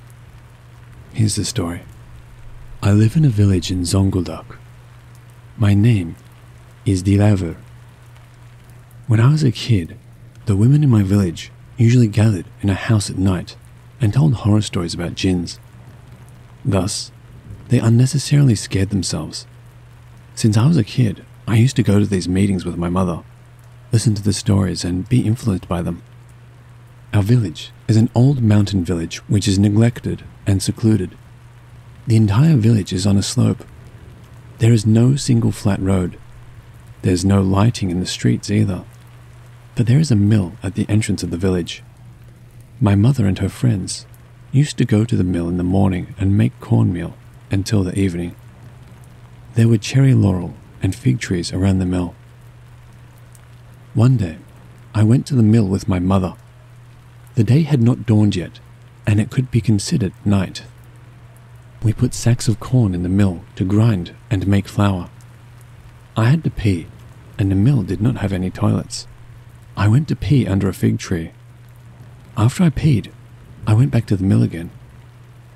While I was working in the mill, my mother told me, "I will go to the house and come back soon. Do not go anywhere." I don't know if it's psychological, but once I was alone, I started to hear someone calling me by saying, Hey! Hey! I panicked when the door of the mill suddenly opened. I went out of the mill to check whether there was someone outside. Once I got out, I think I saw someone under the fig tree. The light of the mill was not lighting that area much. Maybe this was because I believed the shade I saw was looking at me. Suddenly I thought, I hope that is not a djinn. I shuddered with this thought.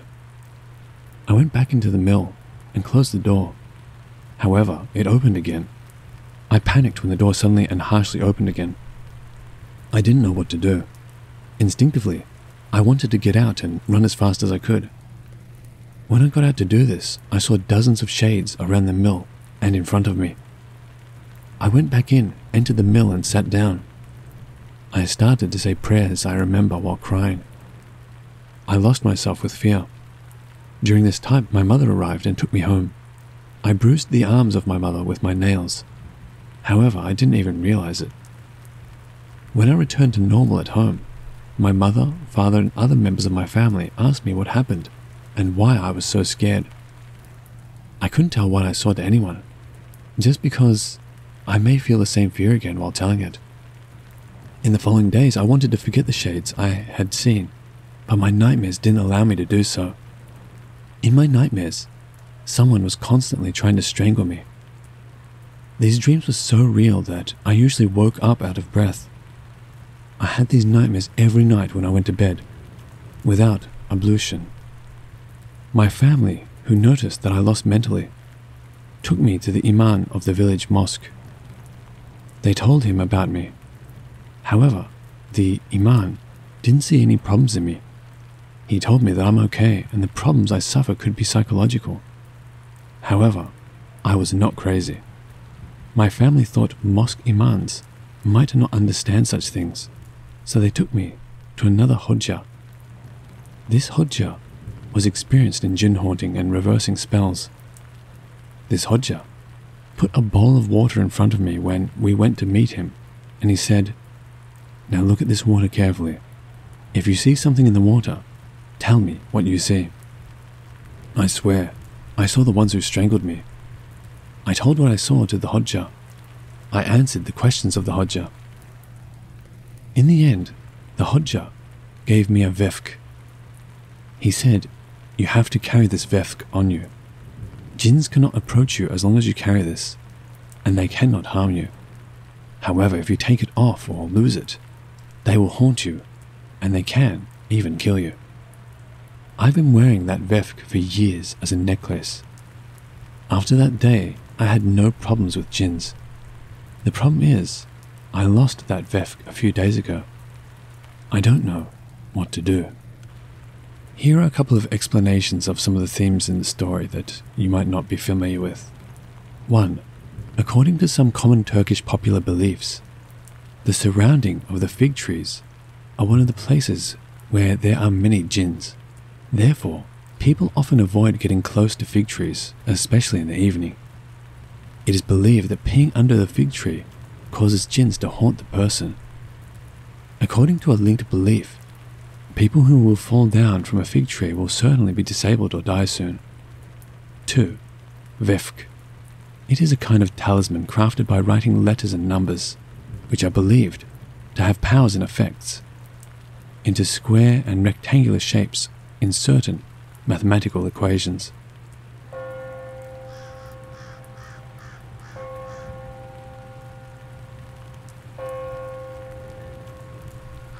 I studied at a university in Malaysia. I was away from my family, thousands of miles away. This started very early on when I moved there. Our campus was away from the city. As international students, we would be stretched thin for money to get to the main city, so most of my time was spent in my hostel room. One night, around 7 or 8, me and 2 friends were coming in a borrowed car, when the car suddenly stopped. We got out to see what was wrong. As soon as we got out, the car started on its own. We thought it must be some mechanical issue. We didn't know shit, so we sat back in. The car stopped again. My friend kept turning the ignition, but it wouldn't budge. We decided to get out and push. Like I said, we didn't know anything, and the car felt like it was a cement block. The friend driving got out to help, and as soon as he stepped out, the car started again, with the hazards flashing and the lights on full beam. We started freaking out. None of us wanted to sit in it now. We waited until a few cars passed, flagged one down and asked the people to help us. Somehow we got to campus and just went to our rooms. That night, I couldn't sleep. I kept feeling like something was in the room with me, moving with me, looking at me. I kept looking up suddenly to catch someone, but there wasn't anyone. In the morning, I asked the others, but they didn't experience anything. So I shrugged it off. Come night, I start feeling uneasy again. I play music in my room to wear it off, but it doesn't go. I shower, pray, and try to sleep, but it doesn't go. My bed was up against the wall, and I slept facing the wall. The whole night, I could feel someone standing behind me, looking at me, willing me to turn. This keeps going on for a few days, to the point I play a TV show in the background and would wake up after 5 or 6 episodes passed. I didn't play the Quran because I didn't want to wake up with a dream that would be disrespectful. The presence didn't go. Then, something happened. One night I'm struggling to sleep when I feel something or someone pulling my sheet away. I scramble to hold on, but my body is paralyzed. I can only blink my eyes. I lie there as the whole sheet is pulled off me, trying to recite something but unable to. Then, the whispering started, like multiple people whispering in slow, angry whispers. I couldn't make out anything. I wet the bed, and then lay there paralyzed for I don't know how long. My phone's azan alarm went off, and I could finally move. This became regular then. I would have episodes of paralysis and hear these whispers. My grades declined and I was exhausted. One evening I just picked up my stuff and went to sleep in my friend's room, who was almost always high. He looked up at me as I came in alone and went, "Who are the other guys?" There was no one. I called him a bloody stoner, rolled up and went to sleep. Next morning, I wake up for class and he's getting ready too, and he brings it up again. "Your new friends are weird. They just sat there all night beside you, looking at you. Didn't even respond to me." I just look at him, and it doesn't look like he's joking. I quietly take my classes and call my dad afterwards. He tells me to take one of those small ayat ul-kursis, some lines from the Quran, and stick it outside my door, so I do that. That's when the shit hits the fan.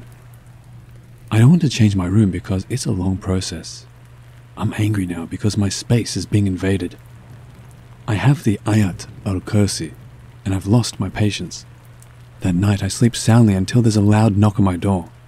I'm still not sure if everything that happened after was real or if I was in a trance. I got up and opened the door, and there's a man standing there. I'm not sure if he was old. He's very tall, with his entire body covered in tattoos. He doesn't have eyes. I'm not sure what they were. He just points to the paper stuck above my door and makes this guttural sound that rocks my literal bones. He keeps pointing at it, with the weird scream coming from him. I don't know if anyone else heard it. It was a dream. What was it? I don't know. I just know I removed the paper and he came in. I remember waking up the next morning in my bed, angry at myself. I started finding these small things in my room. Dead birds, old bones of small animals, broken combs, sometimes burnt paper. I would just throw it out because, now, it was a fight with them. Then, one night, I decided to stop sleeping facing the wall. This is my room, my space, and I'm not letting them bully me anymore. I say loudly, do whatever you can, I'm not going anywhere else. Pray, and go to sleep. I wake up in the middle of the night with all my room lights on, and I see the thing I will never forget. It's the same man, offering namaz, a Muslim prayer called salah, in my room, in the wrong direction. He's doing all the same motions, I can hear the sounds, but he's facing the wrong way. I don't know how long I lay there, barely able to breathe and unable to scream, until the man, sitting there, turned around and stretched his arms towards me. They weren't arms. They were these long, black, snake-like things, looking like they could strangle me in a few seconds. In my heart, all this time I was reciting something. I could feel the tears on my pillow, and I lost all memory after that. I woke up in the morning with scratch marks all over my body, like a bunch of cats had been let loose on me. My bedsheet smelled like old blood. That was it for me. I couldn't go on like this anymore. So I contacted my cousin, who put me through to someone I could talk to. That night I decided to sleep in a mosque. It's common in Malaysia for guys to wear, I think he said dhoti, I'm not sure, over shorts if you are praying. I prayed, used mine as a sheet, and went to sleep in the mosque's courtyard. It's hard to believe the next part, but I'll leave it up to you. I woke up in the same exact place our car went bust that first night. I woke up to these strangers, shaking me awake, asking me if I was okay. Someone suggesting calling the police. Some turned out to be my seniors, and I got a ride back to the hostel with them. After that, I started sleeping with different friends, until the scholar was put through to me. He came and spent a few hours in my room, and after asking around a bit, we learnt that the student before me who lived there used to practice black magic in the room. He even used to write with his blood on the walls, and the administration just painted a new coat on top of it. I don't know what happened to the room, or who got it. I was shifted to another one quietly, on the condition I wouldn't speak about it. And that's it. No more sleep paralysis, whispers, visits, scratches, waking up in new places, or smell of blood from me. I still have dreams about it, and I don't look in mirrors for too long.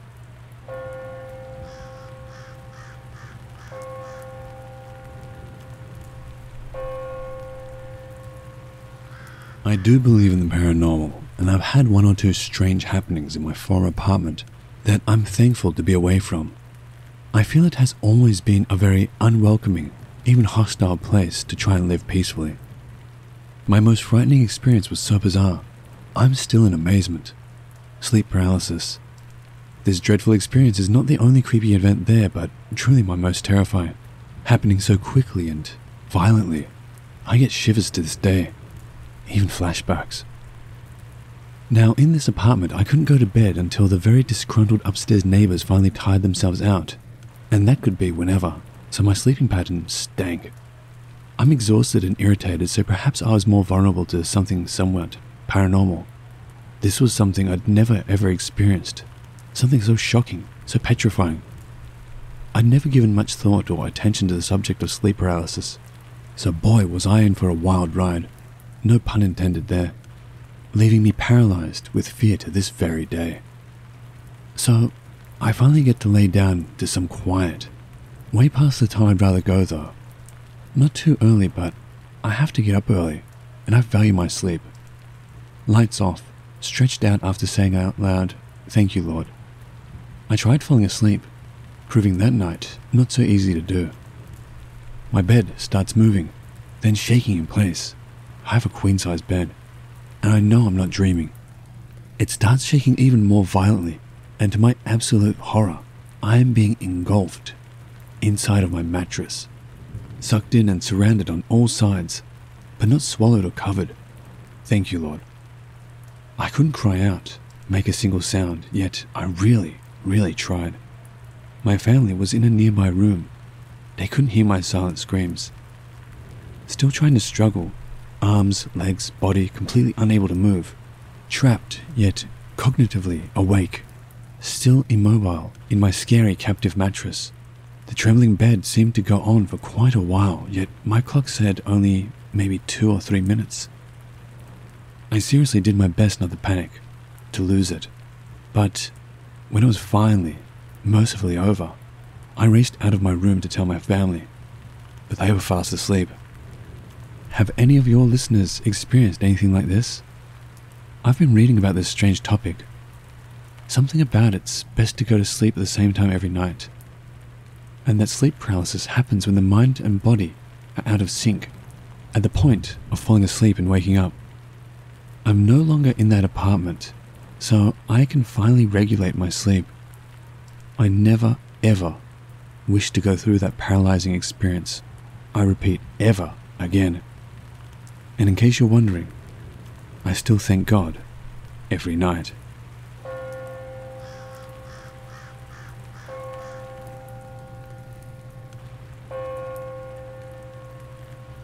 When I was around 7 or 8, I woke up one night, or so I thought, and something just didn't feel right. Just an uneasy feeling washing over me, and a fearful feeling coming in waves. I got out of bed to look for my mum or dad because, well, at that age, when you're scared, that's what you do. As I walked through the house, the feelings intensified and seemed to be leading me to a certain room. As I came to the door of the family room, I saw something that, to this day, is burned into my mind. At the back of the room, hovering off of the floor, bound in what looked like black vines, were my mum, dad, and brother. They were all unconscious, and in between my parents and sibling was this floating presence. Long black hair down to her knees, partially covering her face, and she had her arms spread out to each side. My parents were connected to her on one side, my brother the other. She was wearing some sort of white sheet or dress. I'm not sure which, because the thing I couldn't look away from was the face. More so, the eye I could see. It was filled with so much malice and hatred. She was so pale and so terrifying, but her black eyes were endless. I stood in complete shock and fear at what I was seeing, not knowing what to do. But then, something screamed in my head, "Run!" And I did. I bolted back to my bed, and as I ran, I knew she was chasing me. I could feel it getting closer and closer, and I was crying so hard. I got to my room and threw myself in bed, yanking the covers up over my head. Now, one thing I forgot to mention is that for some reason, whenever I went to sleep, I always sleep with one elbow bent behind me, not resting on me or anything, but my arm rested in such a way that the point of my elbow hung out behind my body. When I'd thrown the covers over myself, my elbow ended up in the same position. And as I felt the encroaching menace and darkness filling my room, I all of a sudden felt a massive bite on my right elbow and jolted awake. It was a dream, I thought, or was it? I, to this day, feel that bite when I recall that dream, which I still do vividly, and I'm now 35. You'd think that was it, but no. After my parents split up, we moved to a small country town and things were quiet for a while. I got a new stepmom and went through high school. Then, I got into my first serious relationship. I'd visit his house and was very much enjoying that part of my life. It wasn't all roses, but having him got me through so much. I'd get home late at night after visiting him though, and noticed something just felt wrong. My room came off of the hallway in our house, and near my door, I couldn't shake the unease. And the unease crept up to fear. It's like my instincts were screaming at me, something here isn't right, run. But I mean, what could I do? So I just quickly walked past and go to the bathroom and get ready for bed. But as I came out of the bathroom at the end of the hallway and looked to my room, I swear I saw a woman standing there, in a big dress, watching me. Hatred, malice, unease, all radiated off her in waves, and I saw her face, and those damn eyes. I knew it was her. That one from my dream so many years ago. It felt so familiar, but so wrong. I ran to my room and shut the door, and just like when I was a kid, threw myself into bed and the blankets over my head. This happened every night I'd get home from my boyfriend's house, and every night I was just as scared. She felt so powerful, and then she went quiet again. I thought I was past seeing her. I moved in with my boyfriend and we bought a house. I got pregnant and had my first child in '06, and life was good again. Then, one day, when my daughter was a child, she said something that chilled me to the bone. Me and her dad were in our room talking while we'd been doing jobs around the house. She was walking around with us and doing the kids' version of helping. It was really sweet.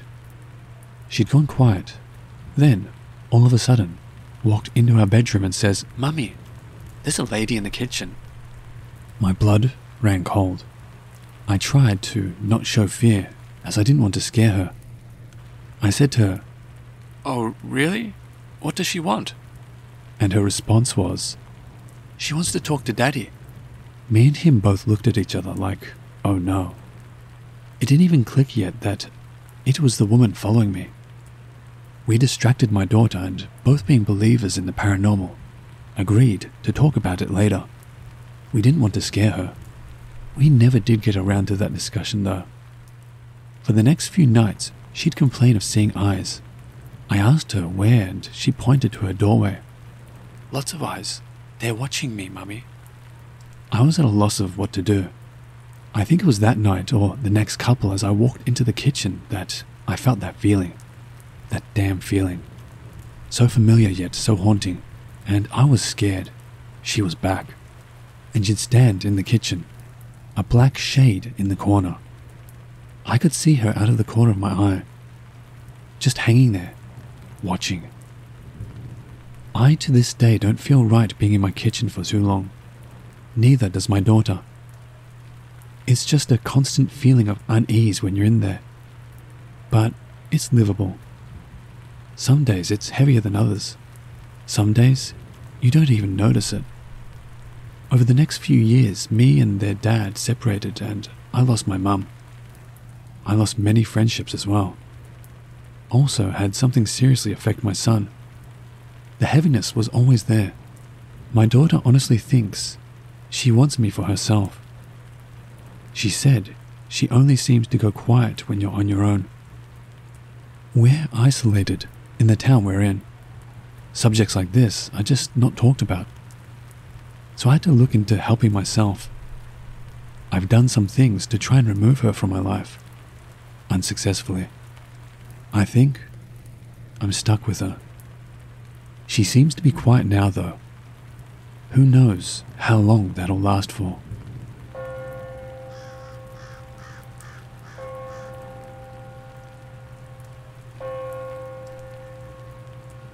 This is my second story, and to me, it's creepier than the first one I emailed you before this one. Sorry it's so long, but I want you to understand it fully. This house or entity did this over time. So here it goes. In 1992, the house with flies, maggots, and a death smell. Remember the first story when I was 12? This story gives me nightmares till this day. I was 15 when I had my son, 16 when I had my daughter, and in this story I was pregnant for the third time. Please don't judge me, I was young and stupid, I admit that. So anyway, my upbringing wasn't perfect. There was a lot of abuse. Sexual abuse, mental, physical. Well, my mum and stepdad had broken up because he had cheated on her. He, for a while, lived with these 2 women and 1 teenager around 14, so my age. Eventually, when I was 16, because my son was maybe 9 to 10 months old, and I was pregnant, he and my mum moved back in together. And we moved into the same house my stepdad was living with other women. So day 1, literally first day, my son out of the blue screams bloody murder as soon as we are walking inside this house for the first time. I chalk it up to it being a new house. He's never been here before. Eventually he cried so much he fell asleep. I should have known right then something was wrong, but not like anything I'd felt before. No, this was different. Nothing like when I was 12. This was, I don't know, and it still scares me. The next day we start cleaning this new house to how we like it clean. I started finding these little capsules of something and told my mum. So she told me not to worry about them. Don't touch them. Well, I accidentally broke one. It smelled like death and had tiny bones in it. I cleaned it up so my mum wouldn't find out. Remember, she wasn't very nice, so I cleaned it and threw it out, thinking nothing about it. Well, I went to set up my room and find it odd that the lock's on the outside of the door. Again, I think nothing of it. I changed the locks to the inside of my room. Remember, this is day 2 now. My son has kind of calmed down. So as the weeks go by, I'm getting bigger. The activity is way worse than before, and I'm having horrible nightmares at night. The closet doorknob, where I had my son's crib against, started rattling one night. I figured it's my son playing with it, turning it, because he knows that's where his toys were. No biggie, right? An innocent baby wanting his toys. Well, this goes on for a while. So do the nightmares. Only the nightmares are getting worse. I'm having dreams of a child asking to play with my son. Only he has black eyes. I mean, no white, all black. I always say no, then wake up. A few more weeks go by, but the closet door is now slightly opening. I think, did I forget to close it? I am pregnant and about to give birth again. I chalk it up to stress of being so young and about 2 children. When the closet started opening, I start feeling something get in bed with 16-year-old me, pregnant, and I'm completely terrified. Then all of a sudden, I feel his arms wrap around my belly, only it's squeezing me really hard. Whatever it was, something was trying to kill the baby. I'm terrified, scared, crying, praying, everything I can think of. I couldn't even breathe, even to scream. Eventually it stopped. I got up and the closet was open again. I grabbed my son and let him sleep with me that night. A couple of days go by, and now my son is waking up for no reason. He's always slept through the night. Meanwhile, the doorknob rattles. The closet door now opens every night, and the nightmares of that kid with those eyes. And now, his toys make noise. I took the batteries out on purpose, yet they still made noise. How? Just how? Tell me how. Because that still scares me, and I'm 42 now. Only this now starts to happen every night, and my son is waking up terrified. So I give birth to my second child. I'm 16 in September 1996. Mind you, I give birth in the very house. Something is in bed with me, squeezing my belly and waking my son up. I didn't have time to make it to the hospital. So I come home and for a while nothing happens. The dreams are getting worse, making me not sleep. Again, I chalk it up to stress. I'm 16, I have 2 children now, and I'm poor. So I figured maybe I should see a doctor. So I do. All the while, pictures are moving on their own. My closet opens when it shouldn't. My mum and 3 sisters all experienced something in that house. Being touched, feeling like you're never alone even when you are. It pushed me down the attic stairs pregnant for the 3rd time. Plus, the smells of death and the flies from when I was 12. Now my daughter is here, so my son sleeps next to me, and the dreams are even worse. One night in my dream, I got upset that the kid with black eyes wouldn't take no for an answer. So I told him in my dream, "You can never play with my son. You're too old. He's a baby still." In my dream, that thing got angry, and I mean angry. I had 2 bedroom windows, one on the left and one on the right, in an L shape. Well, that kid walked around to the other window, and when I saw it, it wasn't a child anymore. It was a full-grown man with those same black eyes. It told me in my dream it would take my son. I woke up terrified, only to see my son fully awake, trying to crawl at the very window I saw the man from my dream. Now, in my dreams, I no longer see a kid. I see a man, and my son is terrified to sleep, as am I. I tell my sisters this. So I leave for a few weeks. Absolutely not one thing happens. As soon as I get back to the house in Houston, Texas, all those feelings come back, and my babies are scared. Now my daughter is older, and it wakes her up too, not just my son. My children are terrified to sleep at night. So am I, because of their nightmares. Plus, I wake up to my son trying to crawl out the window. The closet door opens. The doorknob rattles. Just everything scary all at once. I'm now 17 and pregnant for the 3rd time. Still having no dreams.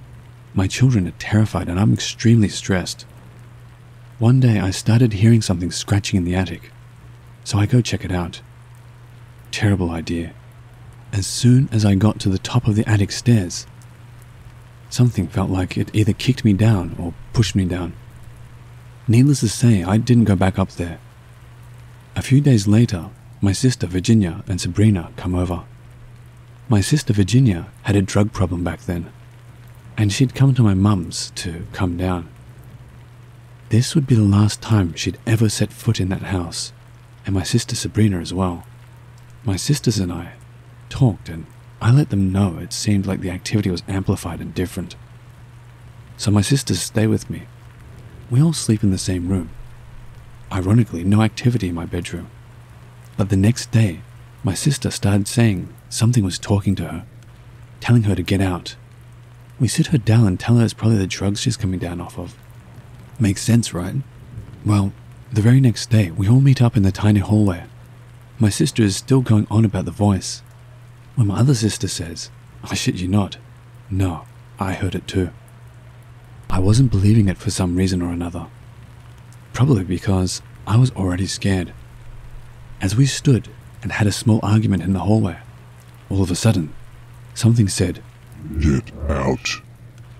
We 3 stood in silence, complete disbelief. No way something just spoke from the attic, right? But then, it said it again, only louder, and the voice, I'll never forget it. It sounded evil. My sisters left that day. I stayed with my 2 children.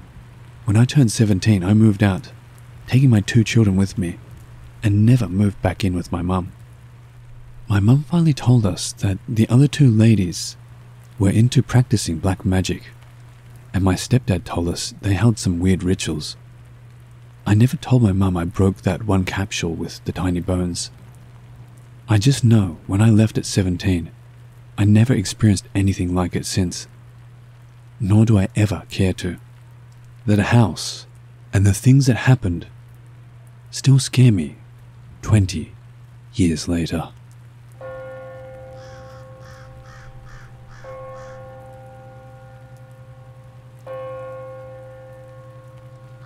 I feel like I should tell you about when this entity tried to pull my son under the bed. Now, if you've listened to the 2 stories before this, I was pregnant 2 times in that home. But this was before I gave birth to my daughter, when the closet door started opening and something was getting in bed with pregnant 16-year-old me. Back in 1996, Oscar de la Hoya was a rising boxer. Watching him box was cool, even though we watched it on a VHS tape some friend of my stepfather had recorded from pay-per-view. Well, that day there was my mum, stepdad, son, and I think I was 5 months pregnant with my daughter. My stepdad tells us that he has a copy of the fight from pay-per-view from the night before, and we're going to watch it. So I'm totally excited. Even though it's like chaos around the house, for some reason that tape brought me joy. Even if I was scared, I was going to watch that fight, and it was fixing to happen in 10 minutes. So I get my son his little carpet, toys, blanket, just his kiddie toys to entertain him. My mum and stepdad are sitting on the bed. I position myself at the foot of the bed, on the floor with my son, so I can watch him while I try and see the fight. Well, I'd say about halfway through the fight, my son got really fussy. Now, he normally didn't make a fuss. He was a rather quiet child. So I grab him and settle him for a nap next to me on the floor at the foot of my mum's bed, watching the fight. I give some juice, and he does go to sleep for 10 minutes. He went from a dead sleep to alert, awake, and looking around. I'm looking at him like, is he okay? So I ask him and he says, yes, mummy. So I think nothing of it. But he's looking under the bed. I know there is no such thing as monsters under the bed. I'm a little too old for that, and I'd definitely never teach my toddler that. Well, he goes back to playing with his toys like nothing. The fight's still on, about halfway through it. My son rolls over on his belly, and I shit you not, when he does this, something pulled him 10 feet across the room, trying to drag him under my mum's bed. I panic instantly because, what the hell, something just pulled my son across the room. Now he's stuck under the bed. My mum doesn't see this happen, but I do, and now the non-believing stepfather does. He panics and tells my mum something just pulled my son under the bed, or tried to grab him. My mum instantly blames me. It's my fault. She tells me to let him go. My stepfather, ever so calmly, says she doesn't have him. I saw something drag him. Grab him now. So myself, stepfather, and mother try to pull him out. But it feels like something is pulling, and pulling hard. I'm crying, terrified. My son is screaming bloody murder, asking for help. My stepfather is now panicking, and he's normally the calm one. Complete, total chaos. That's how I'd describe it. So, pictures fall off walls, cabinets open and close, lights turn on and off, closet door in my bedroom opens on its own when it shouldn't. Something is crawling in bed with me. My son can't sleep. I'm having horrible nightmares, and the smell of death comes from my closet. And now, something just tried to pull my son under my mum's bed, and I'm even more scared because now it's doing things during the day. But worse, it hurt my son. My mum starts praying in 2 languages, asking for help. She's deeply religious, and I see why now. All of a sudden, it just let him go, just like that, like nothing was ever there. My stepfather grabbed my son and runs outside, with us in tow, because something, literally, just tried to pull my son under a bed. Hell no, not going back in there. When he notices the handprints around my son's ankles, I swear my stepfather shook for about an hour straight. He wouldn't let my son go either. That scared him, and I told him, I told you, this house isn't right. I shouldn't live here. That day I made a promise to myself. When I turned 17, I'd leave no matter what. Me getting pregnant a 3rd time was a blessing, and I didn't realize it then. But I knew I couldn't stay in that house. For those that care to know, I ended up giving up my 3rd child for adoption. Once I moved out of that house, 17 and pregnant, I went through a few days of residual energy. Then it stopped altogether. But when I'd go visit my mum at that house, that thing or entity or whatever it was made itself known. It sure didn't let me forget why I left and never went back. I did get my life together after this, so when people say they are curious about haunted homes, I'm not. I lived in one, and it terrified me, made me think I was going crazy, until it did hurt my son. That's when I knew I had to leave, and I couldn't legally leave until I was 17, as per state law.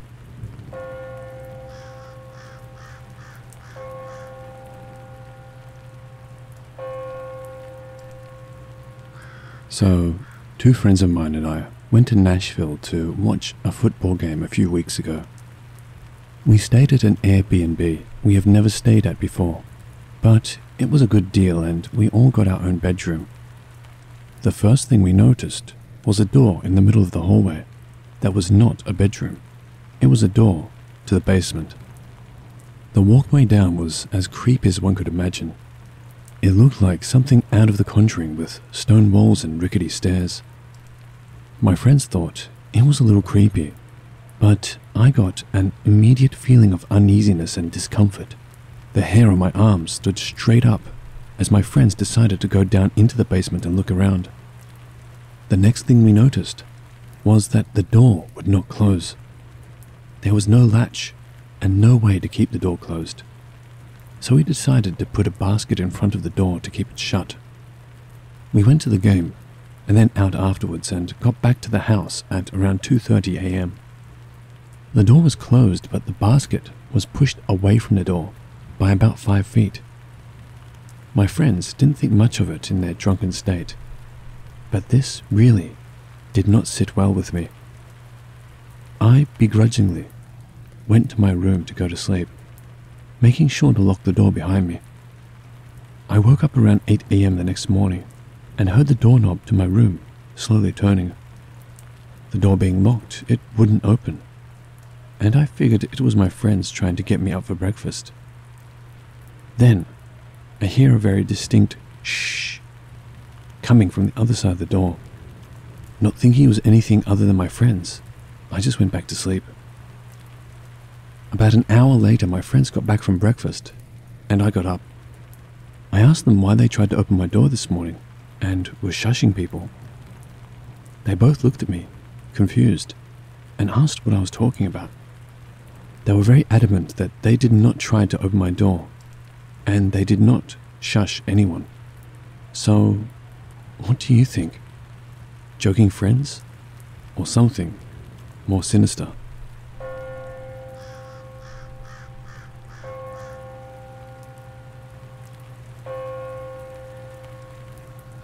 So my friend, we'll call her A, and her boyfriend, J, were living in Bath, England at the time, and her sister, Mum, and stepdad, total skeptic by the way, came to visit them and got an Airbnb.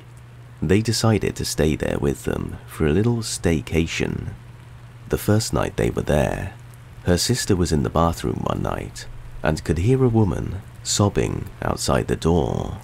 Thinking something was wrong, she leaves the room to find that everyone is asleep. All the lights are off, and no one heard the woman sobbing except for her. This happens multiple times while they're staying there, only to her sister. As I mentioned, her stepdad is a total skeptic and never wants to believe that anything is paranormal.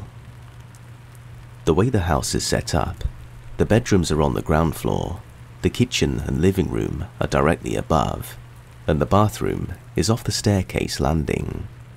In the middle of the night, late, like 3 or 4 a.m., A hears loud footsteps go from the living room to the kitchen. She thinks, that's weird that someone's still up. The footsteps then go from the kitchen to the bathroom and back to the living room. She thinks that it has to be her stepdad because his footsteps are the loudest. In the morning, she asks him, "Why were you up so late last night? I heard you walking around at like 3 o'clock. He says, "I thought that was you." A and J have their own bedroom. The first night, they close the door and go to bed, and a few minutes later, the door flies open. It doesn't creepily creak open. It deliberately flies open, like someone is pissed about it being closed. This happens every night. On the last night, when it happens, A almost doesn't care anymore, but J becomes extremely startled and tells A to look at the door immediately. They both see a disembodied hand holding the doorknob. They both saw it there, and it stayed there as if someone was staring back, until whoever's hand it was eventually walked away. Later, when she was telling a friend about where they stayed, she said, "I know that place. Was it this address?" and A said it was. Not only was her friend familiar with that house, but she had known someone who was a housekeeper and had worked there before. They said that they would never, ever go back there because it was haunted as hell. This is 100% true. A and J are the realest people I know. Her stepdad is still a bit skeptical, but is officially terrified of this house.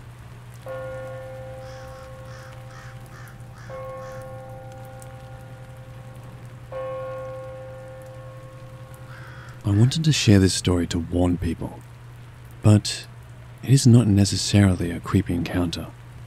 Just sort of a story that is weird and freaked me out. I'm traveling around the country in my car. I've been driving for over a week from the city I lived in, and have so far slept in my car to save money. It wasn't until I got to a big enough city that I decided to treat myself to an actual bed that would be comfortable.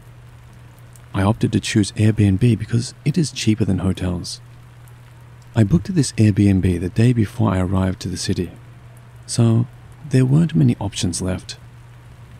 I'd found this apartment on Airbnb that looked very new and modern, and it was in a great location. The price was decent for its location, and it almost seemed too good to be true. The only downfall was that it was listed as a new listing and had 0 reviews. I figured that the price was low because it was a new listing and decided to give it a shot. Must be legit because it's Airbnb, right? When I got to the apartment building, it was older looking than I had expected. I later found out, or realized, that my Airbnb was most likely the only renovated apartment in the building, and the building seemed to be in poor condition. It looked more like a dorm hall rather than an apartment building. Anyways, I let it all slide because I wasn't paying too much, so what could I expect? The apartment itself looked like the pics, so that was good enough. Everything went well for the first 2 days. As a female traveling alone, I always make sure to be safe. I don't go out when it's dark, and I always lock the door. Every single lock, including the chain thing. Anyways, on the 3rd day, I was out all morning and came back to the apartment to change to head to the beach. I had again locked the door, including the chain. I was in front of the door watching TV while changing, when the door suddenly unlocks and someone opens the door. I am beyond lucky that I had put the chain lock on the door, or else it would have opened all the way. I was naked and no one else was supposed to have the keys. My first reaction was, "Excuse me?" And I closed the door right away, locking it again. I came from the back of the door and did not look or see who was opening it. I sat in front of the door, scared and shocked, realizing that this person could technically still get in here, since they obviously have the keys to the apartment. At first, I thought maybe it was the owner coming back after I checked out. But I was not supposed to check out until the following day, so it was not possible. After crying for a few minutes, I recuperated myself and called the owner and told her what had happened. She told me that no one else should have a set of keys other than her and I, and that she is at work and it was not her. I was scared to stay in the apartment because someone could come in. I didn't want to leave because I had all my valuables there. It was a lose-lose situation. I think I called my dad, who told me that it was not okay that someone has the keys and that she needs to take care of this ASAP. So he talked with her, and she told me she would be there shortly with a locksmith to change it and give me a pair of new keys. She then proceeded to tell me that she had only had this apartment for 6 months, and that before I stayed there was only one other Airbnb booking. She also mentioned that it had been sitting empty other than those 2 bookings because she had been renovating the apartment, which now makes sense why the building looks like absolute shit and doesn't match the apartment. She told me that the only possibility for who that was could be the previous owners or somebody related to them. Isn't that illegal though? That possibility or theory really messed with me. How is it possible that I was gone all day, every day, and the 10 minutes I was home during the daytime, someone tries to come in. Did they know I was there? What were they coming in for? If this apartment has been sitting empty for half a year, maybe they did this frequently. Or maybe they saw me come in and tried to do something to me. These questions are constantly on my mind. I just know I am so lucky that I put the keychain on the door, or else I don't even want to know what else could have happened. Needless to say, I won't be leaving a good review, and I won't be staying in an Airbnb that has no reviews or seems too good to be true.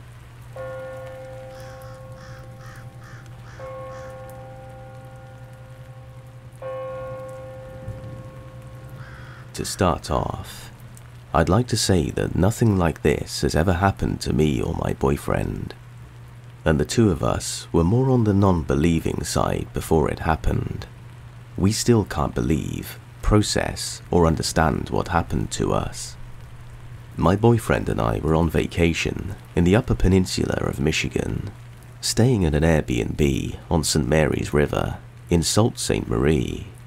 It was an older 3-bedroom house with its own nice private beach, and we had the entire place to ourselves for the night. We started off the night by leaving to get some food, playing Monopoly, going swimming, etc. Nothing out of the ordinary occurred. As soon as it got dark, we went out to smoke before we ate the food we had just bought. We went back in, had our dinner, and went to the master bedroom. We were both on our phones when the light on the ceiling fan started to flick on and off. I said that the house was old and suggested we turn the lights off. He said no, and that we should keep it on. This is when he first told me that he had a bad feeling. I walked out the hallway to the living room to see if I could sense the energy he was feeling, and he followed me. I felt as if nothing was wrong and went back to the bedroom. He stayed in the hallway, staring at a closed bedroom door. I asked why he was staring at it, and he said, "I swear I just saw the light in this room turn on and off." I was more concerned about a person being in this house, and I said we needed to go in there and look. We walked in, checked under the bed and in the closet, and nobody was in there. He became really startled, and I was just really confused. He said that the dresser had just been shaking really aggressively against the wall. I was skeptical since I hadn't seen it myself, but I said I believed him, and we left the room. After we were back in the living room, he said, "I have a really bad feeling like something bad is going to happen if we stay here. We need to get out of here." We had nowhere else to go until the next day, and I didn't want to leave, but I agreed that we'd go for a drive, come back after, and get our things, and leave if he still felt the same way. After we finished driving, we went back into the house, and he still had this bad feeling. I still didn't want to go, but I agreed that we would get our things and leave. We walked into the master bedroom first, and the light switch for the ceiling fan and light was off. We had left it on. My boyfriend said, "This is exactly what I'm talking about. Look at the fan." It was moving slowly in a circle, and as soon as I looked up, it began moving faster, but inconsistently, as if someone was batting at it. The light began to flick on and off again. Mind you, the switch is still off at the wall. This was enough for me to start freaking out, so we grabbed everything out of there and the master bathroom and got the hell out of that room. Next, we went to the kitchen to do our dishes, since this is a requirement for checkout. My boyfriend reached into a drawer, pulled out the biggest knife in it, and turned his head to look at me. He said nothing, and put the knife down and closed the drawer. I assumed he was trying to show me that it was there in case there really was another person in the house. He started visibly freaking out, and I asked what was wrong. He said, "I'll tell you in the car." We packed up, locked the house behind us, and hit the road. I asked him what he had been so afraid about, and he said, "That thing was talking to me the entire time. It got control of me when I reached for that knife, and it told me to stab you. I had to stop myself and fight it. He continued on, saying that he had been listening to these things the whole time, such as, hit her, and pick up that chair and throw it at her. Hearing this made me sick to my stomach. We ended up sleeping in my car at a rest stop, and neither of us slept well at all, with this lingering awful feeling. Nothing has really happened to us since, so I don't think it is attached to us or anything, but I just can't fathom how it gains that much control over him in such little time. As for the Airbnb owner, I did reach out and text her and ask if anybody had noticed any paranormal activity in the home. She said no, and that this was the first she'd heard of it. I suggested that she have the house cleansed, but I don't really think she was a believer, because she just said, wow, I'll definitely look into that. I didn't really want to go into details of what happened, because honestly, I don't think she would have believed me.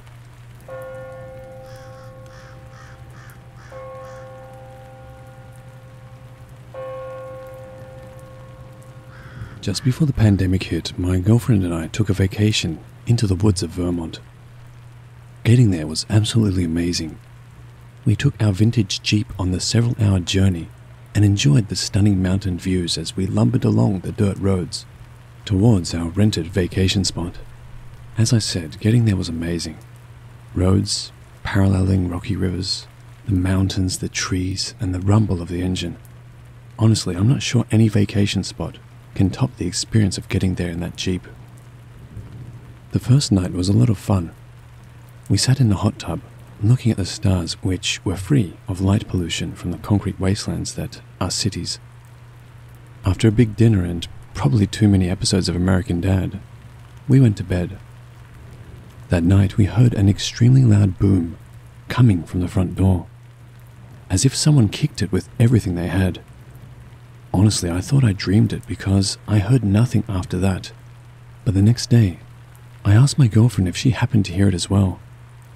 To my surprise, she said she had.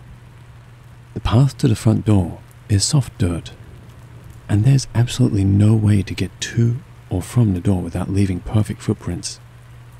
Opening the metal door, I saw only our footprints in the dirt, but there was a dent in the door. This door was metal. It had to have been hit extremely hard by something that somehow left no trace. This was obviously a red flag, but I didn't let it consume me, since after checking everything else around the house and our vehicle, it was clear nothing else was touched. Night 2's evening went much like the last. After a day of adventures, we sat in the hot tub, looking at the stars, had dinner and shows, then went to bed. This night would go a little differently though. After coming inside from the hot tub, I had a strong feeling that we were being watched. We are all familiar with this feeling, and typically there is a source, a window, tree line, just around the corner, you know. But not this time. It just felt like it was coming from literally everywhere, as if every inch of the house was just consumed with eyes staring. There was even more to this feeling. I was also under the strong impression that if I acknowledged this experience in any way, that it was suddenly going to get a lot worse. So I said nothing. Sleeping that night was hard. In terms of noises, there wasn't much that wasn't just a multi-hundred-year-old house settling. But the presence grew stronger. It felt like I was trying to sleep with strangers standing over me in the dark, and I certainly did not get up to pee that night. The morning of what would be our third and final night was a lot different.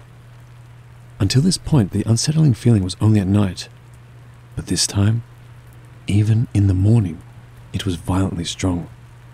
I felt like at any moment, one wrong move was going to set 100 poltergeists off, tearing the place apart.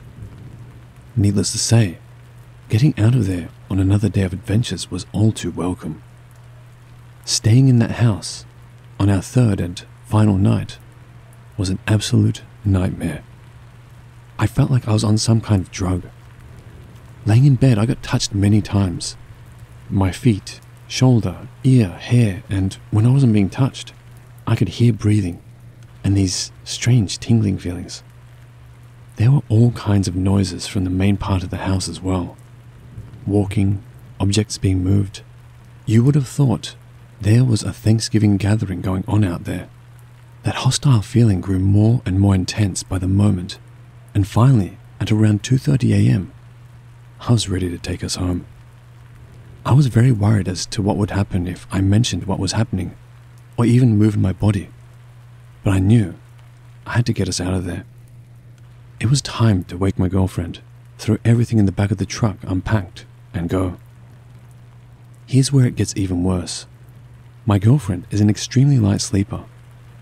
If I so much as adjust my pillow, she wakes up. But not tonight.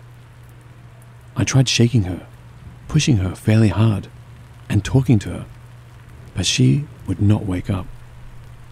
The stairs to the bedroom were very high, and if I made one wrong move carrying her, and she fell, it would surely kill her. So I decided that since I couldn't wake her, we were trapped. I certainly wasn't about to leave her in this dangerous situation alone. So I didn't sleep. She would not wake up. I kept getting touched, and the entire main part of the house was getting reorganized. The moment the smallest sliver of sun peeked over the distant mountains, all the action stopped. The hostility was very much still there, but at least the moving furniture and items had ceased. I was able to wake my girlfriend up, and we did what I wanted to do at 2:30 a.m. without saying a word. Obviously, this rushed morning without coffee or breakfast and absolutely no communication from me was confusing to her. But once the house was in my rearview mirror, we both started bringing up the hostile feeling. She also felt like acknowledging it was going to set it off like a bomb. She shared all the same feelings until our third night. She slept like a rock and felt as though all she did was blink and it was morning. Living in the rural northeastern region of the United States, you can't really be a complete skeptic of the paranormal. I never believed in the paranormal until moving out here. My childhood friends and I have all had many intense experiences. Some of these experiences we even had together. I don't know what was in that house with us. It certainly didn't seem to be just one thing, but it did not like guests, and a poltergeist infestation would not be out of the realms of possible diagnosis. It's no surprise that nobody else mentioned this situation in the reviews of the rental, since the owners of the rental also review the guests. Nobody wants to be blacklisted on that app, and I am no exception. This place is just another reminder that when out for a walk in the night, that watched feeling coming from the tree line, past the cobblestone fence, isn't always an animal, or your mind filling in the blanks that you can't see. Stay safe, everyone.